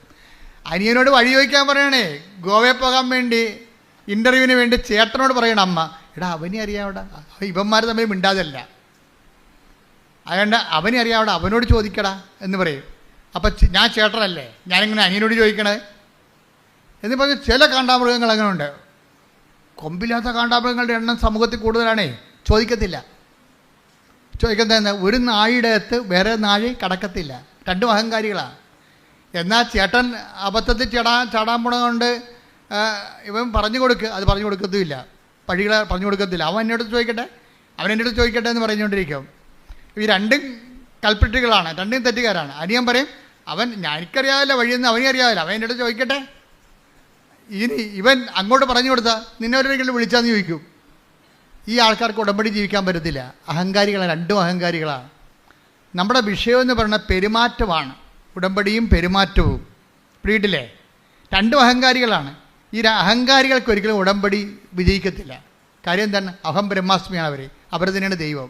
വേറെ ഒരു ദൈവത്തെ അംഗീകരിക്കത്തില്ല, അവരംഗീകരിക്കത്തില്ല. അതുകൊണ്ട് നിങ്ങൾ ഉടമ്പടി എടുത്തിട്ടുള്ള ആൾക്കാരെ, ഞാൻ അഹം ബ്രഹ്മാസ്മി എന്നൊക്കെ പറഞ്ഞ ചുമ്മാ പറഞ്ഞ കേട്ടോ, നിങ്ങൾക്ക് മനസ്സിലാക്കാൻ വേണ്ടി പറഞ്ഞതാണ്, ഞാൻ ആരും ആക്ഷേപിച്ചൊന്നുമല്ല. പക്ഷേ എൻ്റെ പ്രശ്നം വെച്ച് കഴിഞ്ഞാൽ മനുഷ്യൻ്റെ അടിസ്ഥാനമായിട്ടുള്ള ഒരു ചിന്തയാണ് ഞാനാണ് ദൈവം. അത് എല്ലാവർക്കും ഉണ്ട്. ഈ വിഷയത്തിൽ എക്സ്പീരിയൻസ്ഡ് ആണ് നിങ്ങളെങ്കിൽ ഈ വിഷയത്തിൽ നിങ്ങളായിരിക്കും ദൈവം. ഞാനാണ് ദൈവം എന്ന് എല്ലാവരും പറയുവേ. നിങ്ങളീ വിഷയത്തിൽ എക്സ്പീരിയൻസ് ആണ്. അപ്പോൾ എക്സ്പീരിയൻസ് ആകുമ്പോൾ നിങ്ങൾ എങ്ങനെയാണ് കാനഡയിൽ പോയി ജീവിക്കണത്, എങ്ങനെയാണ് തണുപ്പ് കാലത്ത് കാനഡ ജീവിക്കണത്, അതിൻ്റെ കാര്യം നിങ്ങൾക്കറിയാം. പക്ഷേ അനിയത്തിയാണ്, നാത്തൂനാണ് പോകാൻ പോണത്, അറിഞ്ഞു കൊടുക്കത്തില്ല. എന്താണ്? അവൾ വന്ന് എൻ്റെ അടുത്ത് ചോദിക്കട്ടെ. കാര്യം അതിൻ്റെ ദൈവം ഞാനാണ്. മനസ്സിലായി? അതിൻ്റെ ദൈവം ഇതെല്ലാ അണ്ണന്മാരുടെ കയ്യിലുണ്ട്. ദൈവത്തെ ഓരോരോ കാര്യങ്ങൾക്കാണ് നമ്മൾ ദൈവം. നമ്മുടെ എക്സ്പീരിയൻസ് ആയിട്ടുള്ള കാര്യങ്ങൾക്ക് നമ്മൾ ദൈവങ്ങളാണ്. പറഞ്ഞതൊക്കെ മനസ്സിലാകുന്നുണ്ടല്ലോ അല്ലേ? നമ്മൾക്ക് എക്സ്പീരിയൻസ് ആയിട്ടുള്ള കാര്യങ്ങൾക്ക് നമ്മൾ ശരിക്കും പറഞ്ഞാൽ എന്താണ്, അവർ അബദ്ധത്തിൽ ചാടാൻ പോകുമ്പോൾ എളിമയോടെ ചെന്ന് അങ്ങോട്ട് പറഞ്ഞു കൊടുക്കണം, ചേട്ടാ അത് ശരിയല്ല, അങ്ങനെ പോയാൽ ശരിയാകത്തില്ല. അപ്പോൾ ഉടനെ അവൾ അഹങ്കാരിയാണെങ്കിൽ പറയും, ഇതൊക്കെ ഒന്നും പറയേണ്ട ആവശ്യം, ഇതൊക്കെ എനിക്കറിയാമെന്ന് പറയും. എല്ലാവരും അങ്ങനെയല്ലേ പറയണേ വീട്ടിലേ? അങ്ങനെ 2 പ്രാവശ്യം അനിയത്തിമാർ പറഞ്ഞു കഴിയുമ്പോൾ അപ്പം ചേട്ടത്തിമാരെ സഹായിക്കാൻ പോകത്തില്ല. എന്താ കാര്യം? അവളുടെ കയ്യിരിക്കുന്ന അഹങ്കാരമാണെന്നറിയാം. അപ്പോൾ ഈ 2 കണക്കാണ്. ഇത് 2 പേരും ഉടമ്പടി എടുത്തു കഴിയുമ്പോൾ ഇത് വർക്കൗട്ട് ചെയ്യത്തില്ല. കാര്യം എന്താണ്? അവർ തന്നെയാണ് ദൈവം. അതുകൊണ്ട് ദൈവത്തെ അംഗീകരിക്കുക. നമ്മുടെ ജീവിതത്തിൽ നമ്മളുടെ കൺട്രോളിൽ കിട്ടാത്ത കുറേ കാര്യങ്ങളുണ്ട്. അതുകൊണ്ട് എന്ത് ചെയ്യണം? അത് ദൈവമാണ് അത് കൈകാര്യം ചെയ്യേണ്ടത്. പുറകിൽ നിന്ന് വന്ന കുത്തും വെട്ടുമൊന്നും നമുക്ക് തടുക്കാൻ പറ്റത്തില്ല. അനക്കം കേട്ടാൽ ചിലപ്പോൾ തിരിയാൻ പറ്റും. ചിലപ്പോൾ കൊല്ലാൻ വന്നവന് അനക്കം ഉണ്ടാക്കി ബഹളം എല്ലാവരെയും വിളിച്ച് പറഞ്ഞിട്ടാണ് വന്നത്. അല്ല, അവൻ പതുങ്ങിയല്ലേ വരത്തുള്ളൂ. അപ്പം അതുകൊണ്ട് തന്നെ നമുക്ക് ദൈവത്തിനെ നമുക്ക് വേണ്ടി വരും. പക്ഷേ ദൈവത്തെ നമ്മൾ അംഗീകരിക്കണം. അംഗീകരിച്ചിട്ട് എന്താ ചെയ്യേണ്ടത്? അംഗീകരിക്കുന്നതിൻ്റെ ഭാഗമായിട്ടാണ് നമ്മൾ അഹങ്കാരം അമർത്തണത്. പിടികിട്ടിയാ? 2 ദൈവം ഒരുമിച്ച് വസിക്കത്തില്ലല്ല. അഹങ്കാരം നമ്മൾ ദൈവമല്ലേ? നമ്മളെ ദൈവമാക്കുന്നത് ആരാണ്? അഹങ്കാരമല്ലേ? നമ്മളെ ദൈവമാക്കുന്നത് ആരാണ്? നമ്മുടെ അഹങ്കാരമാണ്. ഇപ്പോൾ 2 ദൈവം ഒരുമിച്ച് വസിക്കാത്ത കാരണം അഹങ്കാരികളെ ചിതറിക്കാതെ, അത് അമ്മയുടെ വചനങ്ങളെ കണ്ടില്ലേ? അഹങ്കാരികളെ ചിതറിച്ചു. വചനം എടുത്ത് ശ്രുതിക്കട്ടെ. ഹല്ലേലൂയ, ഹല്ലേലൂയ, ഹല്ലേലൂയ. യേശുവേ നന്ദി. ഹല്ലേലൂയ, ഹല്ലേലൂയ, ഹല്ലേലൂയ, ഹല്ലേലൂയ, ഹല്ലേലൂയ. അവിടുന്ന് തന്റെ ഭുജം കൊണ്ട് ശക്തി പ്രകടിപ്പിച്ചു. ഹൃദയ വിചാരത്തിൽ അഹങ്കരിക്കുന്നവരെ ചിതറിച്ചു. ശക്തന്മാരെ സിംഹാസനത്തിൽ നിന്ന് മറിച്ചിട്ടു. എളിയവരെ ഉയർത്തി. അപ്പോൾ ഇതിൻ്റെ അകത്ത് വരുന്ന ഒരു വിഷയം, അഹങ്കാരം കുറക്കുമ്പോൾ തന്നെ ഒരു എളിമ വരത്തില്ലേ? അപ്പോഴതിനാണ് വിനയം എന്ന് പറയണത്. ചില ആൾക്കാർക്ക് ഭയങ്കര വിനയമായിട്ട് നമുക്ക് നിവൃത്തിയില്ലാത്ത കാര്യം സാധിച്ചെടുക്കാൻ വേണ്ടി ചില ആൾക്കാർ വിനയം അഭിനയിക്കും. അവർക്ക് വിനയം അവർക്ക് വിനയമില്ല. ചുമ്മാ ഈ കാര്യം കാണാൻ വേണ്ടി തൽക്കാലം കാണിക്കുന്ന ഒരു അഭ്യാസമാണെന്ന് നമുക്കറിയാമെങ്കിലും ആ അഭിനയമല്ല. അതായത് ഈ അഹങ്കാരം അവസാനിപ്പിക്കുമ്പോഴാണ് വിനയം രൂപപ്പെട്ട് വരുന്നത്. അഹങ്കാരവും വിനയവും ഒരുമിച്ച് വസിക്കത്തില്ല. അതിവിടെ വിഷയമാണ്. ഉടമ്പടിയിലുള്ള ആൾക്കാർ അതെനിക്കറിയാം, എന്നോട് ആരും പഠിപ്പിക്കേണ്ട എന്ന് പറയത്തില്ല. അതാണ് അഹങ്കാരം. അതെനിക്കറിയാം, എന്നെ ആരും പഠിപ്പിക്കേണ്ട എന്ന് പറയും. ചില ആൾക്കാർ കുറേ മുമ്പോട്ട് പോയാലും പരിചയമില്ലാത്ത സ്ഥലത്ത് ചെന്നാലും ആരോടും വഴി ചോദിക്കത്തില്ല. തന്നെത്താൻ തിരക്ക് കണ്ടുപിടിക്കും. എന്താണ്? ആരോടും ചോദിക്കുമ്പോൾ എനിക്ക് വഴിയറിയാൻ പാടില്ലെന്ന് അവർക്കറിയത്തില്ലേ? അതിവർക്ക് കുറച്ചിലെന്ന് സാധനം. കുറച്ചിൽ കണ്ട ഇവർക്കെന്താ കൂടിയ ഉരുപ്പടിയാണെന്ന് അവർക്ക് തന്നെ അറിയാം. അതാണ് കുറച്ചിലെന്ന് പറയണത്. കുറച്ചിലെന്നല്ലേ പറഞ്ഞത് അഹങ്കാരത്തിന്. അപ്പോൾ ഇവർക്ക് തന്നെ അറിയാം ഇവരെന്താ കൂടിയ ഉരുപ്പടിയാണ്. ഒരു സ്ഥലത്ത് പോവുകയാണ്, പരിചയമില്ലാത്ത വഴിയാണ്, പക്ഷേ നിർത്തിപ്പോലും ചോദിക്കത്തില്ല ഇതെവിടെയാണ് പോകേണ്ടതെന്ന് ചോദിക്കത്തില്ല. എന്താണ്? തിരക്കി കണ്ടുപിടിക്കും. ഇപ്പോൾ വന്ന് ഗൂഗിളിനോട് മാത്രമല്ലേ ചോദിച്ചുള്ളൂ. അങ്ങനെയല്ല ആൾക്കാർ കുളത്തിൽ ചാടണത്. ഇപ്പം അഹങ്കാരികൾക്ക് ഏറ്റവും വലിയ ഗുണം ചെയ്തിരിക്കുന്ന ഗൂഗിളാണ്. എങ്ങനെയാലും എപ്പോഴായാലും പാടശേഖരത്തൊക്കെ ചെന്ന് അവസാനിക്കണത്. ഗൂഗിൾ ചേച്ചി എപ്പോഴും തെറ്റിക്കുമല്ല. എന്നാലും വാ വിളിച്ച് ആരോടും ചോദിക്കത്തില്ല. നിങ്ങൾ വാ വിളിച്ചൊരു കാര്യം ചോദിക്കാത്തതാണെങ്കിൽ അഹങ്കാരിയാണെന്ന് നിങ്ങൾ ഓർത്ത് വെച്ചാൽ മതി. അത് ഈ കാര്യത്തിന് വേണ്ടിയല്ല, പല കാര്യത്തിലും നിങ്ങൾ അഹങ്കാരിയാണ്. ഒരു കാര്യത്തിൻ്റെ പോവഴി എങ്ങനെയാണ് എന്ന് ചോദിക്കണം, അറിയാൻ പലരും ചോദിക്കണം. അത് ചോദിക്കുന്നില്ല, അതിന് മോന്തം കയറ്റി ഇരിക്കുകയുള്ളൂ, മറ്റുള്ളവർ ഇങ്ങോട്ട് വന്ന് പറയട്ടെ എന്നൊക്കെ പറയുന്ന സംഭവം ഇവർക്ക് ഉടമ്പടി വർക്കൗട്ട് ചെയ്യത്തില്ല. ഇത് മരിയ സ്പിരിച്വാലിറ്റി വർക്ക് ചെയ്യുന്ന സാധനമാണ്. അത് കാരണം അഹങ്കാരികളെ ഒന്നെങ്കിൽ ദൈവം ചിതറിക്കും, അല്ലെങ്കിൽ നമ്മളെ ചിതറിക്കണം. ഒപ്പിച്ചു പോകാൻ പറ്റത്തില്ല. അപ്പോൾ അത് വിനയാനെതിരെ അവൻ ഉയർത്തി. കണ്ട വചനത്തിൽ take the bed of God. ലൂക്ക 1:52. ശക്തന്മാരെ സിംഹാസനത്തിൽ നിന്ന് മറിച്ചിട്ടു, എളിയവരെ ഉയർത്തി. അപ്പൊ എളിയവരെ ആരാണ് ഉയർത്തുന്നത്? എളിയവരെ അവരുടെ ചിറ്റപ്പന അങ്കിളാവെന്ന് ഉയർത്തുകയല്ല. ആരാണ് ഉയർത്തണത്? ദൈവം. എന്ന് വെച്ചാൽ എളിയവരെന്ന് പറയുമ്പോൾ മെറിറ്റ്, നോട്ട് ബൈ മെറിറ്റ് എന്നതിൻ്റെ അർത്ഥം എനിക്ക് യോഗ്യതയില്ല, പിന്നെ ആരാണ്? എന്നെ ഒന്ന് ഉയർത്തണമേ. അത് പറയാനുള്ള എളിമ പത്രോസിനുണ്ടായിരുന്നു. കടലിൽ മുങ്ങിയപ്പോഴേ പുള്ളിവൻ നാഥാ എന്ന് പറഞ്ഞില്ലേ, ഞാൻ നശിക്കുന്നു എന്ന് പറഞ്ഞില്ലേ, ഞാൻ തീർന്നെന്ന് പറഞ്ഞില്ലേ. തീർന്നില്ല, ഞാൻ നീന്തിക്കറിക്കൊള്ളാം, ഞാൻ 45 വയസ്സ് തൊട്ട് കടലിൽ തന്നെ ജനിച്ചാണ്, എനിക്കാരുടെ സഹായം വേണ്ടെന്ന് പത്രോസ് പറഞ്ഞെങ്കിൽ പത്രോസിൻ്റെ അവസ്ഥ എന്തായിരുന്നു? ഞാൻ പിടിയിട്ടില്ലേ? പത്രോസ് മുങ്ങിപ്പോവുകയാണ്. നാഥാ എന്ന് വിളിച്ചുകൊണ്ട് കൈ കാണിച്ച് എന്ന് വെച്ച് കഴിഞ്ഞാൽ അപ്പം കയറി പിടിച്ച്. ആ കൈയൊന്നും പിടിക്കാൻ പറയണ്ട, എനിക്കറിയാം നീന്താൻ, ഞാൻ 45 വയസ്സിൽ വന്ന് കടൽ കണ്ട ആളാണ്, ഞാൻ 8-ാം വയസ്സിൽ കടൽ കണ്ട ആളാണ്, നിങ്ങൾ കാർപ്പൻ്റർ അല്ലെന്ന് ചോദിച്ചാൽ പണി കിട്ടുക. അതാ വിഷയം. അത് നമ്മൾക്ക് എളിമയുണ്ടോ ഇല്ലയെന്നറിയാൻ നമ്മൾക്ക് മറ്റുള്ളവരുടെ സഹായത്തിന് നമ്മൾ വാ പൊളിച്ച് മിണ്ടുമോ ഇല്ലയോ, അതാണ് അഹങ്കാരികളുടെ. മിണ്ടത്തില്ലവരെ, ചോദിക്കത്തില്ല, പരമാവധി തന്നെത്താൻ തന്നെ ചെയ്യാൻ നോക്കും. ദൈവം അത് ഉദ്ദേശിക്കണില്ല. കാര്യം നമുക്ക് ചെയ്യാൻ എല്ലാം തന്നെത്താൻ പറ്റത്തില്ല. തന്നെത്താൻ പറ്റാത്ത ഒത്തിരി കാര്യങ്ങളുണ്ട്. നിങ്ങൾ ഇംഗ്ലീഷ് സിനിമയിലൊക്കെ കണ്ടു കാണാം. ഈ ഞാൻ പണ്ടൊരു എക്സ്കർഷന് പോയപ്പോൾ എന്നെ ഈ child pregnancy and child birth എന്ന് പറഞ്ഞൊരു ഡോക്യുമെൻ്ററി. അപ്പോൾ ഒരു മദാമ തന്നെ കൊച്ചിനെ വലിച്ചെടുക്കുകയാണ്, പ്രഗ്നൻ്റാണ്, തന്നെത്താൻ മദാമ തന്നെ. എന്നിട്ട് ആ പ്ലാസൻ്റെയൊക്കെ കടിച്ചു പൊട്ടിക്കണം, എന്തെല്ലാം പരാക്രമം. പക്ഷേ ആ സിനിമയിലേ ഉള്ളു. നിങ്ങൾക്കറിയാമല്ലോ, പ്രസവിക്കണമെങ്കിൽ 5 നേഴ്സുമാർ വേറെ വേണമെന്ന്. അതാണ് സംഭവം. അത് സിനിമയിലേ ഉള്ളു. അത് കണ്ടുകൊണ്ട് ആരും തന്നെത്താൻ പ്രസവിക്കാൻ പോകരുത്, പണി കിട്ടും. എന്ന് വെച്ചാൽ ദൈവം ഇവിടെ സൃഷ്ടിച്ചിരിക്കണം മറ്റുള്ളവരെ കൂടി കണ്ടുകൊണ്ടാണ്. മറ്റുള്ളവർ നമ്മളെ സഹായിക്കണം, നമ്മളവരെ സഹായിക്കണം. അങ്ങനെ പരസ്പരം ആശ്രയിച്ചും സ്നേഹിച്ചും ജീവിക്കണം. അങ്ങനെ ഒരു സ്നേഹത്തിൻ്റെ കൂട്ടായ്മയുടെ വളർച്ചയിലാണ് നമ്മൾ ജീവിക്കാൻ ദൈവം ഉദ്ദേശിക്കുന്നത്.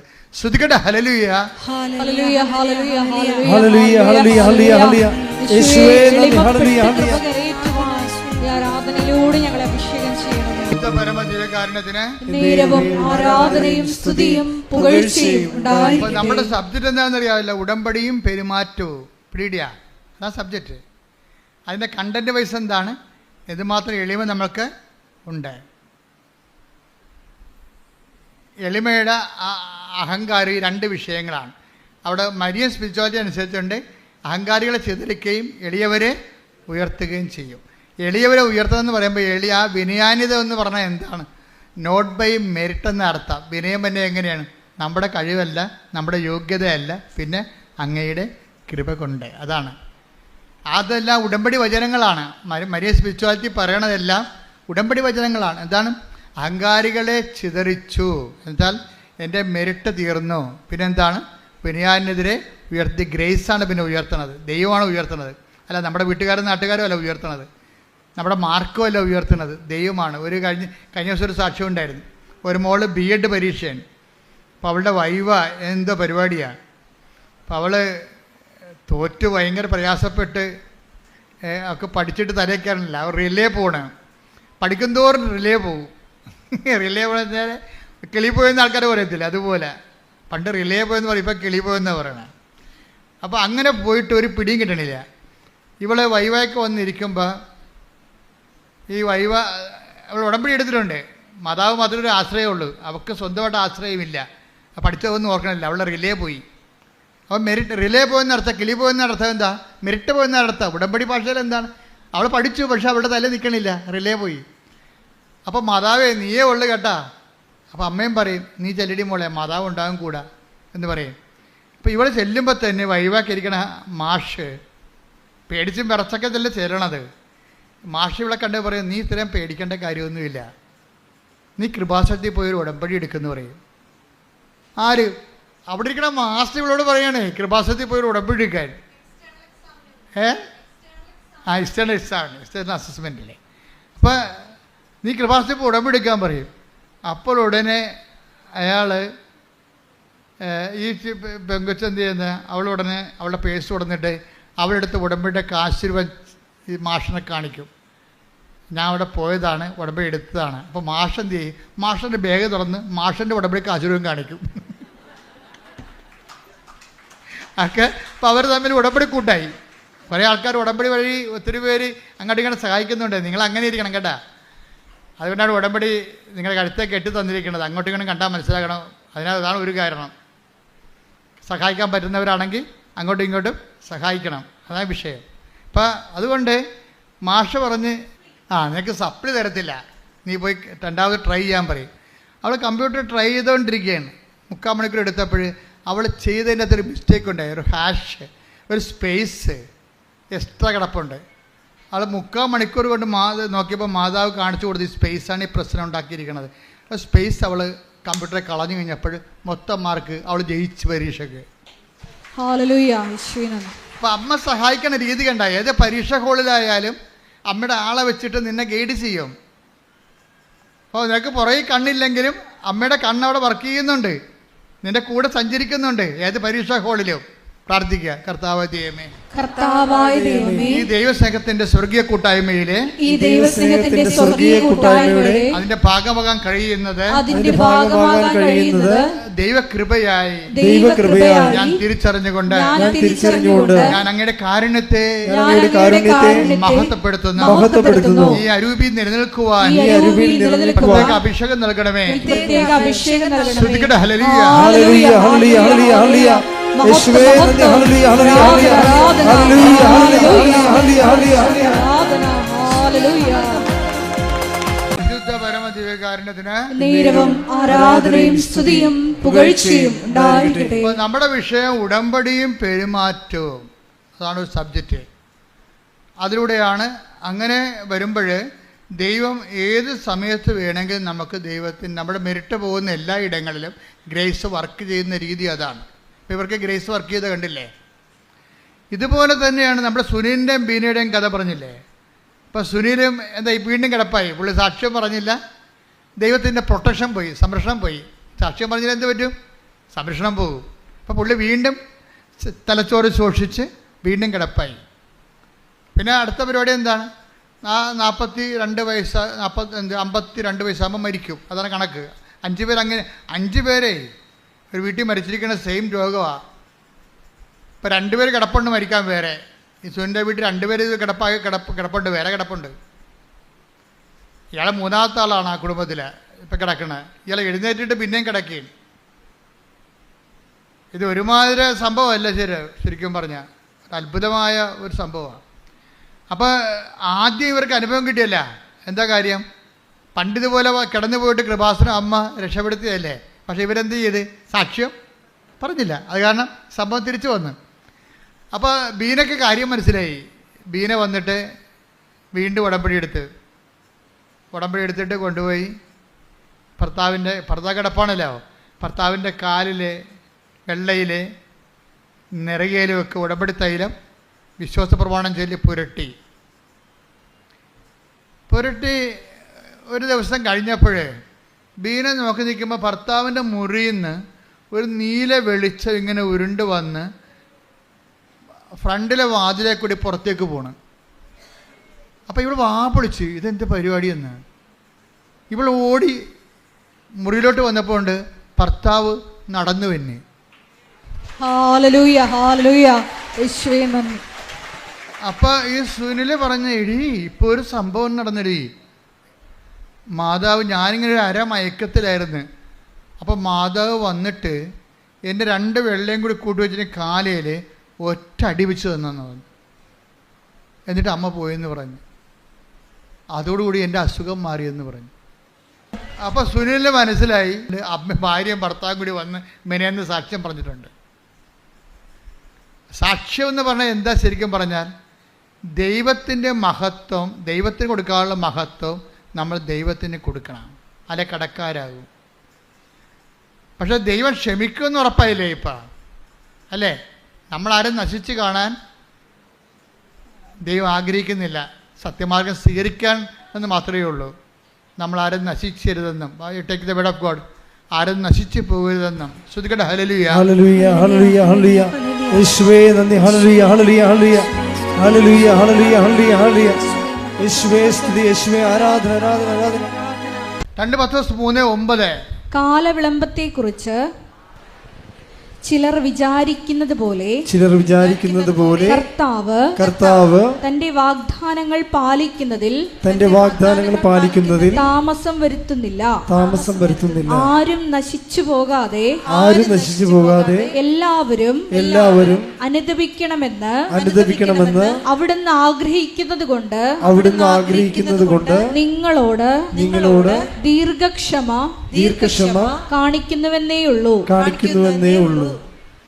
അതായത് ദൈവത്തിൻ്റെ ഒരു പ്രഖ്യാപിത നിലപാട് എന്താണ്? നമ്മളെ ശിക്ഷിക്കണമെന്നുള്ളതല്ല, പിന്നെ എന്താണ്? നമ്മളാരും നശിച്ചു പോകരുതെന്നാണ്. അപ്പം അതുകൊണ്ട് നമുക്ക് തിരിച്ചു വരാനുള്ള സമയങ്ങളുണ്ട് ശരിക്കും. അതുകൊണ്ട് ദീർഘക്ഷമ നമ്മൾ കാണിക്കണം ദൈവം നമ്മളോട്. നമ്മൾക്കിതുപോലുള്ള അനുഭവങ്ങൾ വരുമ്പോൾ, ഈ കൂടുതൽ അനുഭവങ്ങളിലേക്ക് നമ്മൾ വളർന്നു വരുമ്പോൾ എന്താ ഗുണമെന്നറിയാമോ? നമുക്ക് ഈ അനുഭവങ്ങളാണ് ശരിക്കും പറഞ്ഞാൽ പെരുമാറ്റങ്ങൾ തരുന്നത്. ദൈവത്തെക്കുറിച്ച് ഇപ്പോൾ സുനിലിനൊരു അനുഭവം കിട്ടി. ഇനി സുനിലിൻ്റെ ശരീരത്തിൽ 16 മുഴകളുണ്ട്. ഉടമ്പടി തൈലം തേച്ചപ്പോൾ ആ മുഴകളെല്ലാം അപ്രത്യക്ഷമാകുമ്പോൾ ഒക്കെ 3 അവശേഷിച്ച്. ഇപ്പം സുനിൽ എന്താ പറയണത്? ഞാൻ ഈ 3 വേണ്ടി ആശുപത്രി പോകത്തില്ല. എന്താ കാര്യം? എൻ്റെ അമ്മ എന്നെ സുഖപ്പെടുത്തിക്കൊള്ളൂ. അപ്പം മുഴ കണ്ടിട്ട് അന്താളിക്കണില്ല. അതിനോട് ഒരു സൗമ്യത കാണിക്കണേ അദ്ദേഹം. എന്നുവെച്ചാൽ സഹിക്കുന്ന സ്നേഹത്തിൻ്റെ കൂടെ, സഹിക്കുന്ന സ്നേഹം എന്താണ്? ക്ഷമയാണ്. സൗമ്യത എന്ന് പറയുന്നത് എന്താ? സഹിക്കുന്ന സ്നേഹത്തിൻ്റെ കൂടെ പ്രത്യാശ കയറുമ്പോഴാണ് സൗമ്യത ഉണ്ടാകണത്. സൗമ്യത എന്ന് പറയുന്നത് ഒരു കോമ്പൗണ്ടായിട്ടോ ഒരു പല പല പുണ്യങ്ങളുടെ ഒരു കോമ്പൗണ്ടാണ്. സഹിക്കുന്ന സ്നേഹമാണ് ബേസ്മെൻറ്റ്. ആ സ്നേഹത്തിൻ്റെ കൂടെ സഹനം കയറുമ്പോൾ ആ ക്ഷമ. ഞാൻ ക്ഷമിച്ചിരിക്കണം എന്ന് വെച്ച് കഴിഞ്ഞാൽ എൻ്റെ അർത്ഥം എന്താണ്? എനിക്ക് നിന്നോട് സ്നേഹമുണ്ട്, എൻ്റെ സ്നേഹം കാരണം ഞാൻ നിന്നെ സഹിച്ചിരിക്കുന്നു എന്നർത്ഥം. അതാണ് ക്ഷമ. അതായത് എനിക്ക് സ്നേഹം നിന്നോടുണ്ട്, സ്നേഹം കാരണം ഞാൻ നിന്നെ സഹിച്ചിരിക്കുന്നു. അതിൻ്റെ പേരെന്താണ്? ക്ഷമിച്ചിരിക്കുന്നു എന്നാണ്. അപ്പോൾ ക്ഷമയെന്ന് പറഞ്ഞാൽ എന്താണ്? സ്നേഹം പ്ലസ് സഹനമാണ് ക്ഷമ. നിങ്ങൾക്ക് സ്നേഹം ഉണ്ടെങ്കിലും സഹിക്കാൻ തയ്യാറാകണം.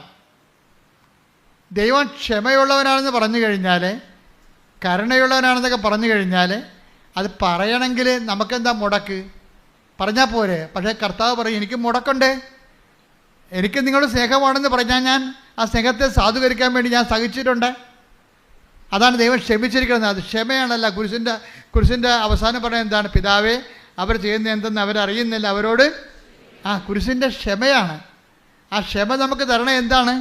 ആ ക്ഷമ നമുക്ക് കിട്ടാനുള്ള ശിക്ഷ പുള്ളിക്കാരൻ വാങ്ങിച്ചെന്നാണ് ഈ പറയണത്. വീട്ടിലെ നമുക്ക് കിട്ടാനുള്ള പാപത്തിൽ കിട്ടാനുള്ള ശിക്ഷ അങ്ങേര് ശരീരത്തിൽ വാങ്ങിച്ചു. അതുകൊണ്ട് എന്താണ്? അങ്ങേര് നമുക്ക് വേണ്ടി സഹിച്ചു. സ്നേഹത്തിൻ്റെ കൂടെ സഹനം വരുമ്പോഴാണ് സഹിക്കുന്ന സ്നേഹം ഉണ്ടാകുന്നത്. ഈ സഹിക്കുന്ന സ്നേഹമാണ് ക്ഷമ. അപ്പം ക്ഷമയെന്ന് പറയുമ്പോൾ സഹിക്കണം, അല്ലാതെ ക്ഷമ എന്ന് പറഞ്ഞൊരു കാര്യമില്ല. ചില ആൾക്കാർ പറഞ്ഞേ, ഞാൻ ക്ഷമിച്ചിരിക്കുന്നു പക്ഷെ ഞാൻ മറക്കത്തില്ല. അടി മോദത്തിൽ കൊടുക്കേണ്ടതാണ് അവൻ്റെ. എന്താ കാര്യം? ക്ഷമിച്ചാൽ ദൈവം മറക്കും. ക്ഷമിച്ചെന്ന് വെച്ചാൽ പിന്നെ അതിനെക്കുറിച്ച് ഓർക്കത്തില്ല. ഓർത്ത് കഴിഞ്ഞാൽ നമ്മുടെ മോന്തം മാറും. ഇല്ലേ? ക്ഷമിച്ചെന്ന് പറഞ്ഞിട്ട് പിന്നെയും ഈ തേള കുത്തിയ മോന്തമായിട്ട് നടക്കുകയല്ലേ? ക്ഷമിച്ചു എന്ന് പറഞ്ഞിട്ട് പിന്നെയും നമ്മുടെ മോന്ത അവരെ കാണുമ്പോൾ തേള കുത്തിയ പോലെ ഇരിക്കും. നീ ആരെങ്കിലും നിങ്ങൾ കാണുമ്പോൾ തേള് കുത്തിയ മോന്ത കാണിച്ചിട്ടുണ്ടെങ്കിൽ നീ ക്ഷമിച്ചിട്ടില്ല അവരോട്. അതാ വിഷയം. കാര്യം എന്താണ്? സഹിക്കാൻ നീ തയ്യാറല്ല. കാര്യം ക്ഷമയെന്ന് പറഞ്ഞാൽ എന്താണ്? സഹിക്കുന്ന സ്നേഹമാണ്. ഈ സഹിക്കുന്ന സ്നേഹം ചില ആൾക്കാർ നമ്മൾ പലവട്ടം സഹിക്കേണ്ടി വരും. ഭർത്താവിനും ഭാര്യനൊക്കെ ഉള്ള കുഴപ്പം അതാ. കാര്യം രണ്ടും ഒരു കൂരെ താമസിക്കുകയല്ലേ. പലവട്ടം ഞങ്ങൾക്കൊരു ഇടവകയിൽ ചെന്ന് കഴിഞ്ഞാൽ 5 കൊല്ലം അവർ ഇടവക്കാർ നമ്മളെ സഹിച്ചാൽ മതി. 5 കൊല്ലം കഴിയുമ്പോൾ ബിഷപ്പ് പറയും വണ്ടി വിട്ടാക്കാൻ പറയും അടുത്ത ഇടവയിലോട്ട്, അടുത്ത ഇടവക്ക് പണി ഉണ്ടാക്കാൻ വേണ്ടി. എന്നാലും ഞങ്ങൾ പരമാവധി ആൾക്കാർ സ്നേഹിച്ചൊക്കെയാണ് ജീവിക്കണത്. പരമാവധി എല്ലാ കാര്യങ്ങളും ഇടപെടുകയും ചെയ്യും. ഞാനോർക്കണേ ഇനി ഒരു ജന്മം കിട്ടിയാൽ ഞാൻ കത്തോലിക്ക പുരോഹിതനാകും. എന്താ കാര്യം? ജനങ്ങളെ സ്നേഹിക്കാൻ ഇതുപോലുള്ള ഒരു അവസരമുള്ള ഒരു ശുശ്രൂഷ വേറെയില്ല. ഞാനെന്തുകൊണ്ടാണ് നിങ്ങൾക്ക് രാത്രിയും പകലും സംലഭ്യമാക്കണത്? എന്താ കാര്യം? എന്നെ കൈയും കാലും കെട്ടാൻ എനിക്ക് ആരുമില്ല. കാര്യം ഞാൻ എടുത്ത സ്വന്തം തീരുമാനത്തിലാണ് ജീവിതം സമർപ്പിച്ചിരിക്കുന്നത്. അപ്പോൾ ദൈവം എന്തുകൊണ്ടാണ് അതിൻ്റെ കൂടെ നിൽക്കണത്? അതിൻ്റെ കൂടെ ദൈവം നിൽക്കണത് എന്തുകൊണ്ടാണ്? നിങ്ങൾ തന്നെ സാക്ഷ്യം, നിങ്ങളുടെ ഭർത്താവിനോടോ ഭാര്യയോടോ ഉള്ള സമർപ്പണം സത്യസന്ധമാണെങ്കിൽ ദൈവം നിങ്ങളുടെ കൂടെ നിൽക്കും. ഈ ഡൈവേഴ്സിൻ്റെ ആവശ്യം വരത്തില്ല. ഇപ്പോഴെന്ന് വെച്ചാൽ ഈ ഡൈവേഴ്സ് ഒത്തിരി വരുന്നുണ്ടല്ലോ ഇങ്ങനെ വരുന്നത്. അതിൻ്റെ കാര്യം അവർക്ക് വിശ്വാസം ഇല്ലാത്തതുകൊണ്ടാണ്. വിശ്വാസമുള്ളവർ ആരും ഡൈവേഴ്സ് ആകുന്നില്ല. എത്ര പേരാണ്? അപ്പോൾ നമ്മൾ പറയുമ്പോൾ ഒരു 100 പേരെ കല്യാണം കഴിപ്പിച്ച 10 പേരാണ് ഇങ്ങനെയുള്ള ഡൈവേഴ്സിലേക്ക് വരണം. അത് പറയണ സാവരജംഗ വസ്തുക്കൾക്ക് വേണ്ടിയോ അല്ലെങ്കിൽ ജോലി സംബന്ധമായ കാര്യങ്ങൾക്ക് വേണ്ടി, ദൈവത്തിൻ്റെ മുമ്പിൽ പട്ടിക്കാട്ടത്തിൻ്റെ വില പോലും ഇല്ലാത്ത കാര്യങ്ങൾക്ക് വേണ്ടിയാണ് നിങ്ങൾ ദൈവത്തിൽ നിന്ന് അകന്ന് പോകണത്. ശരിക്കും പറഞ്ഞാൽ ഡൈവേഴ്സ് എന്ന് വെച്ചാൽ ദൈവമായിട്ട് ഇപ്പോൾ ഡൈവേഴ്സ് ചെയ്ത് പോവുകയാണ്. അല്ലാതെ ഭർത്താവുമായിട്ട് നമുക്ക് ഡൈവേഴ്സ് ചെയ്യാൻ പറ്റത്തില്ല. ഭർത്താവായിട്ട് മാത്രമോ ഭാര്യയുമായിട്ട് മാത്രമോ ഡൈവേഴ്സ് ചെയ്യാൻ പറ്റത്തില്ല. അതുകൊണ്ട് നീ എങ്ങനെ അധപ്പതിച്ചു എന്ന് നോക്കണമെന്ന് പറഞ്ഞിട്ടുണ്ട്. Take the bed of God. വെളിപ്പാടിൻ്റെ പുസ്തകം എടുത്ത് നീ എവിടെ നിന്നാണ് അധപ്പതിച്ചതെന്ന് നോക്കണം. എന്ത് വിഷയം പറഞ്ഞാണ് നീ അധപ്പതിച്ചതെന്ന് നോക്കണമെന്ന്. ശ്രുതിക്കട്ടെ. ഹല്ലേലൂയ, ഹല്ലേലൂയ, ഹല്ലേലൂയ, ഹല്ലേലൂയ. യേശുവേ നന്ദി. ഹല്ലേലൂയ, ഹല്ലേലൂയ. യേശുവേ സ്തുതി. ഹല്ലേലൂയ, ഹല്ലേലൂയ, ഹല്ലേലൂയ, ഹല്ലേലൂയ, ഹല്ലേലൂയ, ഹല്ലേലൂയ, ഹല്ലേലൂയ, ഹല്ലേലൂയ. യേശുവേ ആരാധന, ആരാധന. വെളിപ്പാട് 2:5. അതിനാൽ നീ ഏതവസ്ഥയിൽ നിന്നാണ് അധപ്പതിച്ചതെന്ന് ചിന്തിക്കുക. അനുദപിച്ച് ആദ്യത്തെ പ്രവർത്തികൾ ചെയ്യുക. അല്ലെങ്കിൽ ഞാൻ നിന്റെ അടുത്ത് വരികയും നിന്റെ ദീപപീഠം അതിന്റെ സ്ഥലത്ത് നിന്ന് നീക്കിക്കളയുകയും ചെയ്യും. ദീപപീഠം എന്ന് പറഞ്ഞാൽ എന്താണ്? ജ്ഞാനസ്ഥാന അവസരത്തിൽ നമുക്ക് തരുന്ന വെളിച്ചമാണ് വിശ്വാസം. അതുകൊണ്ടല്ല മരിക്കാൻ നേരത്തെ അച്ഛന്മാർ വന്നിട്ട് തലക്കിപ്പകത്ത് വെളിച്ചം കത്തിച്ച് വെക്കണത്. എന്താ പറയണത്? എന്നിട്ട് എന്താ പറയണത്? ജ്ഞാനസ്ഥാനത്തിൽ കൊടുക്കുമ്പോൾ ഈ ദീപം കൊടുക്കുമ്പോൾ എന്താ കൊടുക്കണത്? ദീപം ജ്ഞാനസ്ഥാനത്തിൽ കൊടുത്തിട്ട് കൊച്ചിൻ്റെ കൈ കൊടുത്ത് പറയും, മാതാപിതാക്കന്മാരെ ജ്ഞാനപിതാക്കളെ, നിങ്ങളുടെ കുഞ്ഞ് ക്രിസ്തുവിനാൽ പ്രകാശിതയാണ്. അവളെന്നും വെളിച്ചത്തിൻ്റെ മകനായി ജീവിക്കേണ്ടതാണ്. ക്രിസ്തുവിൻ്റെ പ്രകാശം അവനിൽ തിളങ്ങി വിളങ്ങട്ടെ. ദിവനാഥം വരുമ്പോൾ സ്വർഗസ്ഥരായ എല്ലാ വിശുദ്ധന്മാരുടെ അവിടുത്തെ എതിരേൽക്കുവാനുള്ള ഭാഗ്യം അവർക്ക് ലഭിക്കട്ടെ എന്ന് പറഞ്ഞുകൊണ്ടാണ് ദീപപീഠം തരണത്. ദീപപീഠം തരികയാണേ, വെളിച്ചം വിശ്വാസം തരികയാണേ.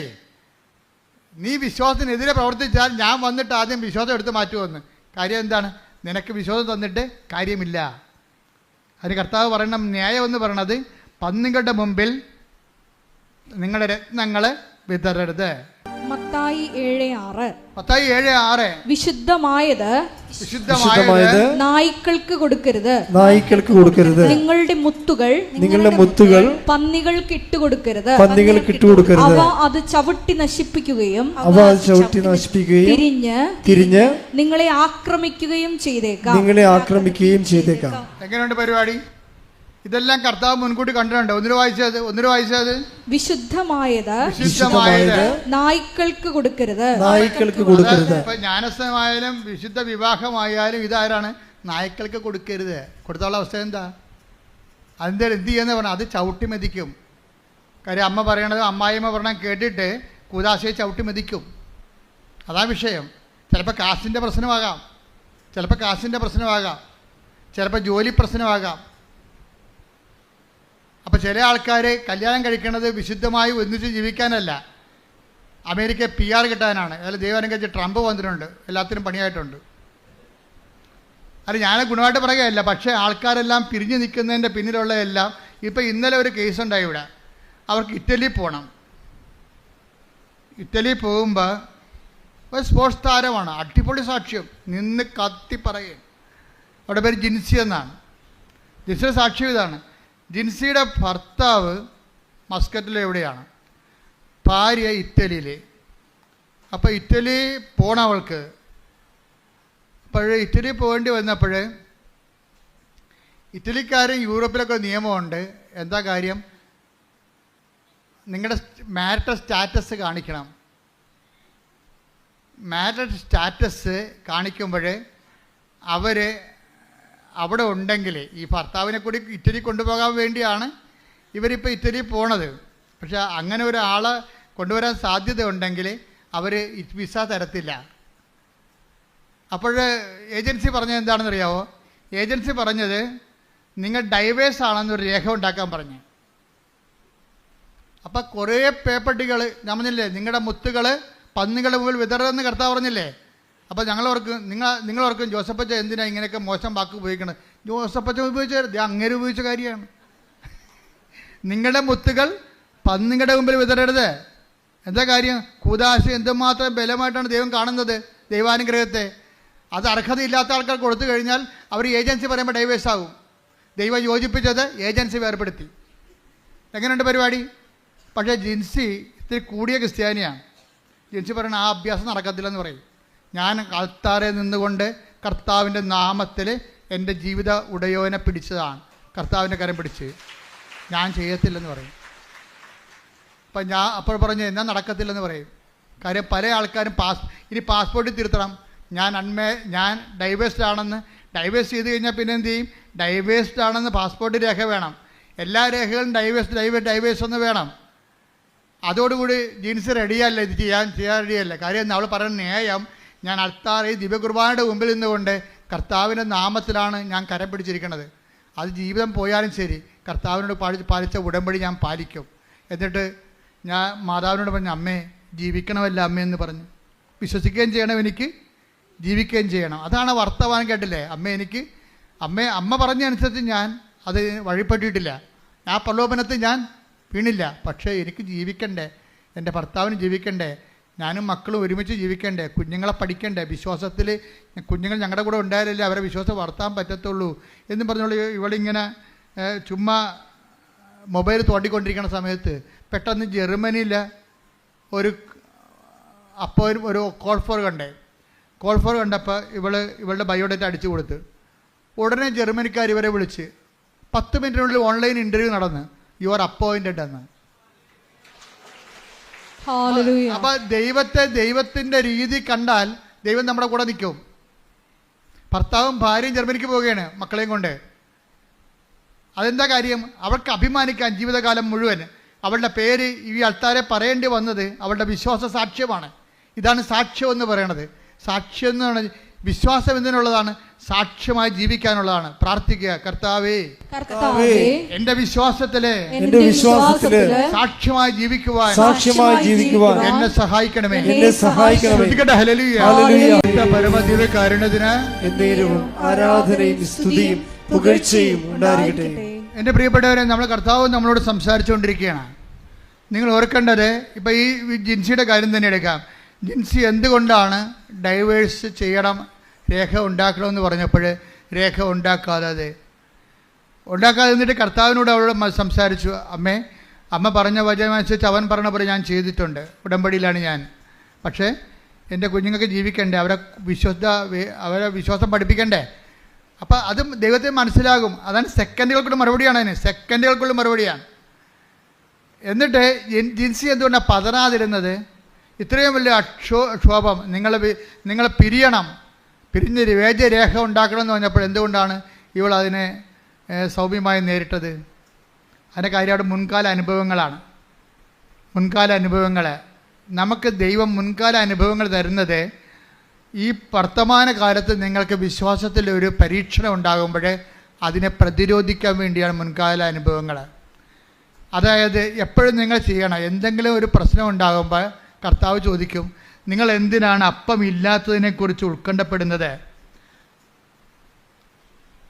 അഞ്ചപ്പം കൊണ്ട് 5000 പേര് തീറ്റിപ്പോറ്റിയപ്പോൾ എത്ര കുട്ട നിറയെ നിങ്ങൾ ശേഖരിച്ചു? കണ്ട, പഴയ കാര്യം കിടക്കാൻ പറഞ്ഞിരിക്കുകയാണ്. മർക്കോസ് 8:17. ഇത് മനസ്സിലാക്കിയ യേശു അവരോട് പറഞ്ഞു, ഇത് മനസ്സിലാക്കിയ യേശു അവരോട് പറഞ്ഞു, നിങ്ങൾ അപ്പമില്ലാത്തതിനെ കുറിച്ച് എന്തിന് തർക്കിക്കുന്നു? നിങ്ങൾ അപ്പമില്ലാത്തതിനെ കുറിച്ച് എന്തിന് തർക്കിക്കുന്നു? ജോലി ഇല്ലാത്തതിനെ കുറിച്ച് അങ്ങോട്ടും ഇങ്ങോട്ടും എന്തിനാ തർക്കിക്കണത്? അല്ലേ? അപ്പൊ ഇങ്ങനെ ഓരോ വിഷയം ഇല്ലാത്തതിനെ കുറിച്ച് എന്തിന് തർക്കിക്കുന്നു? ഇനിയും നിങ്ങൾ മനസ്സിലാക്കുകയും ഗ്രഹിക്കുകയും ചെയ്യുന്നില്ലേ? നിങ്ങളുടെ ഹൃദയങ്ങൾ മന്ദീഭവിച്ചിരിക്കുന്നുവോ? കണ്ണുണ്ടായിട്ടും നിങ്ങൾ കാണുന്നില്ലേ? ചെവിയുണ്ടായിട്ടും നിങ്ങൾ കേൾക്കുന്നില്ലേ? നിങ്ങൾ ഓർമ്മിക്കുന്നില്ലേ? 5 അപ്പം ഞാൻ 5000 പേർക്കായി ഭാഗിച്ചപ്പോൾ ശേഷിച്ച കഷണങ്ങൾ നിങ്ങൾ എത്ര കുട്ട നിറച്ചെടുത്തു? 12 എന്ന് അവർ മറുപടി പറഞ്ഞു. 7 അപ്പം 4000 പേർക്ക് വീതിച്ചപ്പോൾ മിച്ചം വന്ന കഷണങ്ങൾ നിങ്ങൾ എത്ര കുട്ട എടുത്തു? 7 എന്നവർ മറുപടി പറഞ്ഞു. അവൻ ചോദിച്ചു, എന്നിട്ടും നിങ്ങൾ ഗ്രഹിക്കുന്നില്ലേ? അതായത് ഒരു വിഷയം ഉണ്ടാകുമ്പോൾ പഴയ അനുഭവങ്ങളുടെ ഫയലെടുക്കണമെന്ന് ഈശോ പറയണത്. നിങ്ങൾ ഇതിനേക്കാൾ ഇന്നലെ ഒരു ദിവസം ഒരു മജിസ്ട്രേറ്റ് എന്നെ വിളിച്ചു. അവർ ഡെലിവറി കഴിഞ്ഞിട്ട് എന്നെ വിളിച്ചതാണ്. വിളിച്ചു കഴിഞ്ഞപ്പോൾ കുറച്ച് വിഷമങ്ങളൊക്കെ എന്നോട് പറഞ്ഞു. അപ്പോൾ ഞാൻ പറഞ്ഞു, മകളെ, ഇതിനേക്കാൾ വലിയ പ്രയാസങ്ങളിലൂടെയാണ് നിങ്ങളുടെ കുടുംബം കടന്നു പോയത്. ഇന്ന് എത്രയോ വലിയ ഭാഗ്യം കിട്ടി. അപ്പോൾ ആ ദൈവം തന്നെ ഇപ്പോഴും ജീവിച്ചിരിക്കണം. ഇപ്പോൾ ഈ പ്രശ്നമൊക്കെ ഇപ്പോൾ പെട്ടെന്ന് തീരും. കാര്യം എന്താണ്? കഴിഞ്ഞ കാര്യങ്ങളെക്കുറിച്ച് ഓർക്കാൻ. ഉടനെ എൻ്റെ വാട്സപ്പിൽ അവരിങ്ങനെ കുറേ കർത്താവിനെ സ്തുതിച്ചുകൊണ്ട് കുറേ വചനങ്ങളുടെ പ്രാർത്ഥന കിട്ടും. എന്താ കാര്യം? ഞാൻ പറഞ്ഞ സത്യമാണ്. അവർക്ക് എന്ത് കിട്ടി? പ്രത്യാശ കിട്ടി. കഴിഞ്ഞ കാലങ്ങളിൽ അവരെ സഹായിച്ച കർത്താവ് തന്നെയാണ് ഇന്നും ജീവിച്ചിരിക്കുന്നത്. അത്രയും പ്രശ്നങ്ങൾ ഇന്നില്ല. ഇപ്പം ഇന്നുണ്ടായിരുന്ന പ്രശ്നങ്ങൾ കഴിഞ്ഞ കാലങ്ങൾ എന്നെ സഹായിച്ച കർത്താവ് ഇന്ന് എന്നെ സഹായിക്കും എന്നുള്ള ബോധ്യം കിട്ടി. കൈയടിക്കട്ടെ, ശ്രദ്ധിക്കട്ടെ.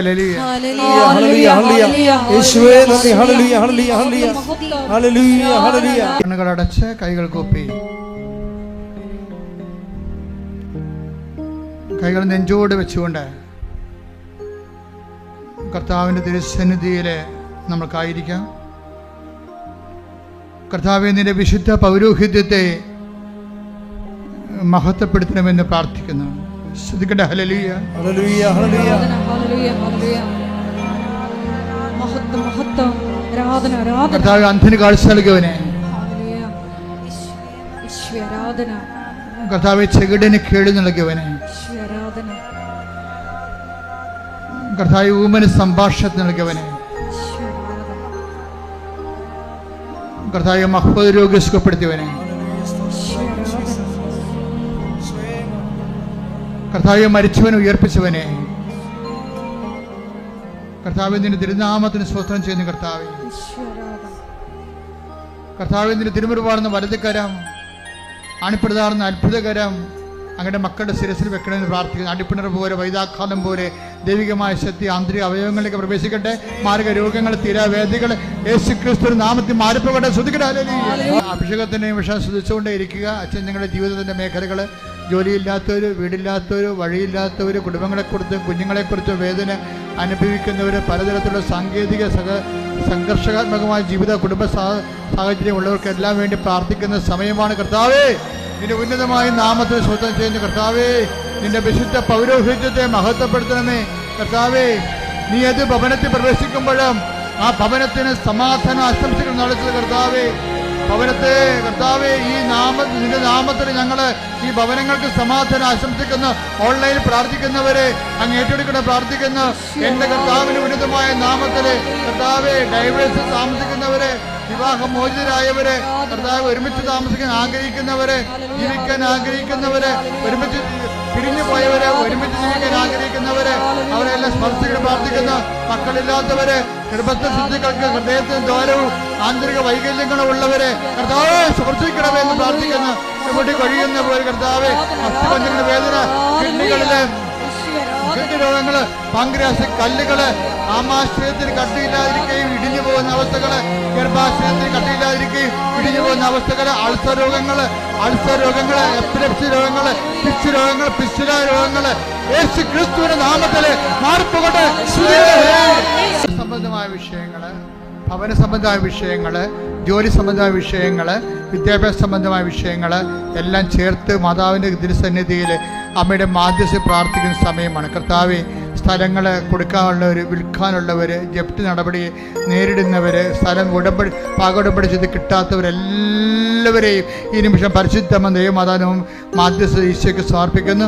ദൈവത്തിൻ്റെ കരുണ അവരിലേക്ക് ആവശ്യിക്കട്ടെ. മക്കളെക്കുറിച്ച് വേവലാതി കൊള്ളുന്നവർ, പഠിക്കുന്ന കുഞ്ഞുങ്ങൾ, പഠനത്തിൽ പുരോഗതി ഇല്ലാത്തവർ, പഠിക്കാൻ പറ്റാത്തവർ, പഠിക്കുന്നത് മനസ്സിൽ പതിഞ്ഞു നിൽക്കുന്ന പരീക്ഷയെ പരിഹരിക്കാൻ കഴിയാത്തവർ എല്ലാ മക്കളെയും നിന്റെ തിരുമുറാണ് വലതുകരത്തെ സ്പർശിക്കണമെന്ന് പ്രാർത്ഥിക്കുന്ന കർത്താവ്. ഉദ്യോഗസ്ഥരെ, ജോലി ഇല്ലാത്തവർ, ജോലി തേടുന്നവരെ, ഉള്ള ജോലി നഷ്ടപ്പെടാൻ പോകുന്നത്, ഉള്ള ജോലിക്ക് വേണ്ടത് ശമ്പളമില്ലാത്ത ജോലി മാറാൻ ആഗ്രഹിക്കുന്നവർ, രാജ്യം മാറാൻ ആഗ്രഹിക്കുന്നവർ, കർത്താവ് ഒരുമിച്ച് ജീവിക്കാൻ ആഗ്രഹിക്കുന്നവർ, ജോലി സംബന്ധ വിഷയങ്ങളിൽ കർത്താവ് ജീവിതം നഷ്ടപ്പെട്ടവരെ എല്ലാവരും സഹിച്ച് പ്രാർത്ഥിക്കുന്നു. ദൈവത്തെ വിസ, ഇൻ്റർവ്യൂ, PR അതുപോലെയുള്ള എല്ലാവിധ ഓഫർ ലെറ്റർ, അതുമൂലം ഉണ്ടാകുന്ന ഓരോ തകരാറുകൾ, വിഷമതകൾ അനുഭവിക്കുന്ന എല്ലാവരുടെയും എല്ലാ വിഷമതകളും യേശു ക്രിസ്തു നാമത്തിൽ ബന്ധിക്കുന്നു.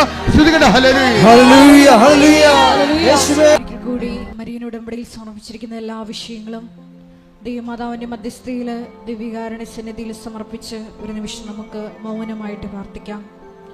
സുവിശേഷ കൈമാറ്റത്തിനുള്ള അധിക കൃപ, മറ്റുള്ളവരുടെ മുമ്പിൽ ഈശോയെ നിന്നെ ഏറ്റുപറയുവാനുള്ള കൃപ ഞങ്ങൾക്ക് നൽകണമേ എന്ന് പ്രാർത്ഥിച്ചുകൊണ്ട് ശിരസ് നമിച്ച് നമുക്ക് ദിവ്യകാരുണ്യനാഥൻ്റെ ആശീർവാദം അതീവ സ്നേഹത്തോടെ സ്വീകരിക്കാം.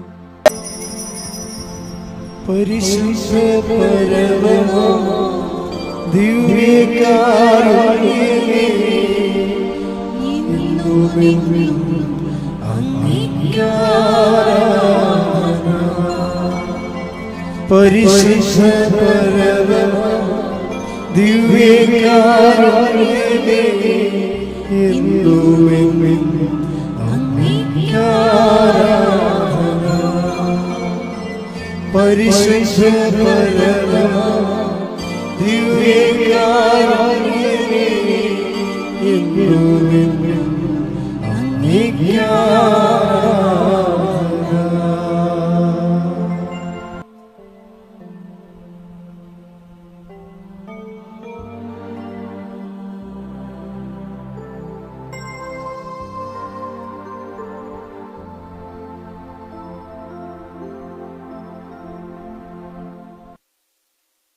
എല്ലാ ദിവസവും നമുക്ക് ഇവിടെ ഉടമ്പടിയുണ്ട്. ഇന്നലെ തന്നെയും ഏതാണ്ട് രാവിലെ 800 പേരാണ് ഇന്നലെ ഉടമ്പടി പുതുക്കി, എന്നിട്ട് കൂടുതൽ ഉടമ്പടി പുതുക്കിയിരിക്കുന്നത്. അതുപോലെ 600 പേരോളം ഉടമ്പടി പുതുതായിട്ട് എടുത്തിട്ടുണ്ട്. അപ്പോൾ നിങ്ങളെപ്പോഴും ശ്രദ്ധിക്കേണ്ടത്, തിരക്കിന് വന്നാൽ നിങ്ങൾ ഉടമ്പടി എടുക്കുന്നുണ്ടെങ്കിലും അച്ഛൻ്റെ ധ്യാനം നിങ്ങൾ കൂടണം. ഉടമ്പടിക്ക് എത്ര ധ്യാനം കൂടിയാലും കൂടുതലാകത്തില്ല. കാര്യം എല്ലാത്തിലും പുതിയ പുതിയ ഉടമ്പടിയുടെ കാര്യങ്ങളാണ് കർത്താവ് പറയുന്നത്. അപ്പം പിന്നെ രാവിലെ അച്ഛൻ്റെ ധ്യാനം ഉണ്ടല്ലോ, നിങ്ങളുടെ കൂടെ എഴുന്നേറ്റിട്ട് 5:30 മണിക്കുള്ള പ്രത്യക്ഷീകരണ പ്രാർത്ഥനയില്ലേ, അവർ ഡെയിലി ബ്രെഡ്, അത് എല്ലാവരും അത് ഷെയർ ചെയ്യുന്നുണ്ട്. ഒത്തിരി പേര് അത് സ്റ്റാറ്റസ് ഇടുന്നുണ്ട്. അത് വലിയ സുവിശേഷ വേലയാണ്. രാവിലെ സുവിശേഷ ജോലി ചെയ്തിട്ട് നമുക്ക് എഴുന്നേക്കാൻ പറ്റുന്നു എന്നുള്ളതാണ് അതിൻ്റെ ഏറ്റവും വലിയ ഗുണം. അത് വീണ്ടും എല്ലാവരും ഓർപ്പിക്കുക, അച്ഛൻ ഒരിക്കൽ കൂടി ഓർപ്പിക്കണം. അത് മുടക്കാതിരിക്കാൻ വേണ്ടി നിങ്ങൾ പ്രത്യേകം ശ്രദ്ധിക്കണം. പിന്നെ അച്ഛനെ കാണാൻ വേണ്ടി ഞാൻ മിക്കവാറും തന്നെ ഇവിടെ ഉണ്ട്. പൊതുവായിട്ട് പ്രോഗ്രാം ഒന്ന് വല്ലപ്പോൾ 1-2 ദിവസങ്ങളൊക്കെ പുറത്ത് പോകത്തുള്ളൂ. അപ്പോൾ അത് നിങ്ങൾ ജസ്റ്റ് വിളിച്ച് ചോദിച്ചാൽ മതി. അല്ല അച്ഛൻ ഇവിടെ നിന്ന് പോകത്തില്ല, എപ്പോഴും മറ്റു രാജ്യങ്ങളാണെന്നൊന്നും പറയരുത്. കാര്യം കൃപാസനം കഴിഞ്ഞിട്ടുള്ള ശുശ്രൂഷ മാത്രമേ അച്ഛനേ ഉള്ളൂ. അപ്പം അതുകൊണ്ട് 1-2 ദിവസമൊക്കെ ചില സമയത്ത്, ചില മാസങ്ങളില്ല, അത് എല്ലാ മാസവും ഇല്ല, ചിലപ്പം പുറത്തായിരിക്കും. 1-2 ദിവസം കൂടി പോയാൽ 3-4 ദിവസം. അതിൻ്റെ അപ്പുറത്ത് അപ്പോൾ അത് കഴിഞ്ഞാൽ ഉടനെ വരിക. അല്ല ഞാനിങ്ങനെ സൈറ്റ് സീനിങ് ഒന്നും പോകത്തില്ല. ആ ശുശ്രൂഷ ചെയ്യുക, അപ്പം തന്നെ വിട്ടുപോരുക. അപ്പം അതുകൊണ്ട് ഞാൻ പറഞ്ഞു വരുന്നതിൻ്റെ കാര്യം, അപ്പോൾ ഒരു 2 മാസം ഇടക്ക് കൂടുമ്പോൾ, ചിലപ്പോൾ 2 മാസം കൂടുമ്പോഴാണ്, ചിലപ്പോൾ ഒരു 3 ദിവസം അച്ഛൻ ഓഫ് എടുത്തിട്ട് മറ്റു രാജ്യങ്ങളിൽ പോയി ധ്യാനിപ്പിക്കുന്ന ശുശ്രൂഷ വരെ. അപ്പം അത് നിങ്ങൾ ആ സമയത്ത് ഇങ്ങനെ വരുമ്പോൾ ഒന്ന് വിളിച്ച് ചോദിക്കണം, അത്രയേ ഉള്ളൂ. ഒരു സിമ്പിള്. ഒന്ന് വിളിച്ച് ചോദിക്കണം, അച്ഛനുണ്ടോ ഈ ദിവസങ്ങളുണ്ടോ എന്ന് ചോദിക്കുമ്പോൾ അവർ കാര്യം പറയും. അപ്പോൾ നിങ്ങൾക്ക് അത് അച്ഛൻ വന്ന ഉടനെ അതെല്ലാം എടുത്ത് മാറ്റും. അരിയറായിട്ട് കിടക്കുന്ന, ബാക്കി കുടിശ്ശികയായിട്ട് കാണാതിരിക്കുന്ന എല്ലാവരും കാണാം. ഒരിക്കലും ഒരു കാരണവശാലും നിങ്ങളുടെ വിഷയം സീരിയസ് ആയാൽ മതി. വിഷയം സീരിയസ് ആയാൽ മതി, അതിൻ്റെ രേഖ ഉണ്ടാകണം. വേറെ ഒരു പ്രശ്നവുമില്ല. എല്ലാ ദിവസവും കാണുന്നില്ലേ? അതുകൊണ്ട് നിങ്ങളീ ഉടമ്പടിയുടെ കാര്യം, ആ ധ്യാനം കൂടുകയും മറ്റുള്ളവരോട് സംസാരിക്കുകയും, നിങ്ങൾ ഉടമ്പടിയുടെ ആളാണെന്ന് ദൈവത്തിന് തോന്നുന്നത്, ദൈവത്തോടാണ് ഉടമ്പടി ചെയ്യുക, അല്ലാതെ കൃപാസനത്തോടല്ല. അതുകൊണ്ട് സന്തോഷമായിരിക്കണം. നിങ്ങൾക്ക് എല്ലാവർക്കും വലിയ വലിയ സാക്ഷ്യങ്ങളല്ലേ ആൾക്കാർ പറയണത്. അപ്പം അതുകൊണ്ട് നിങ്ങൾക്കും വലിയ സാക്ഷ്യം പറയാൻ കഴിയട്ടെ.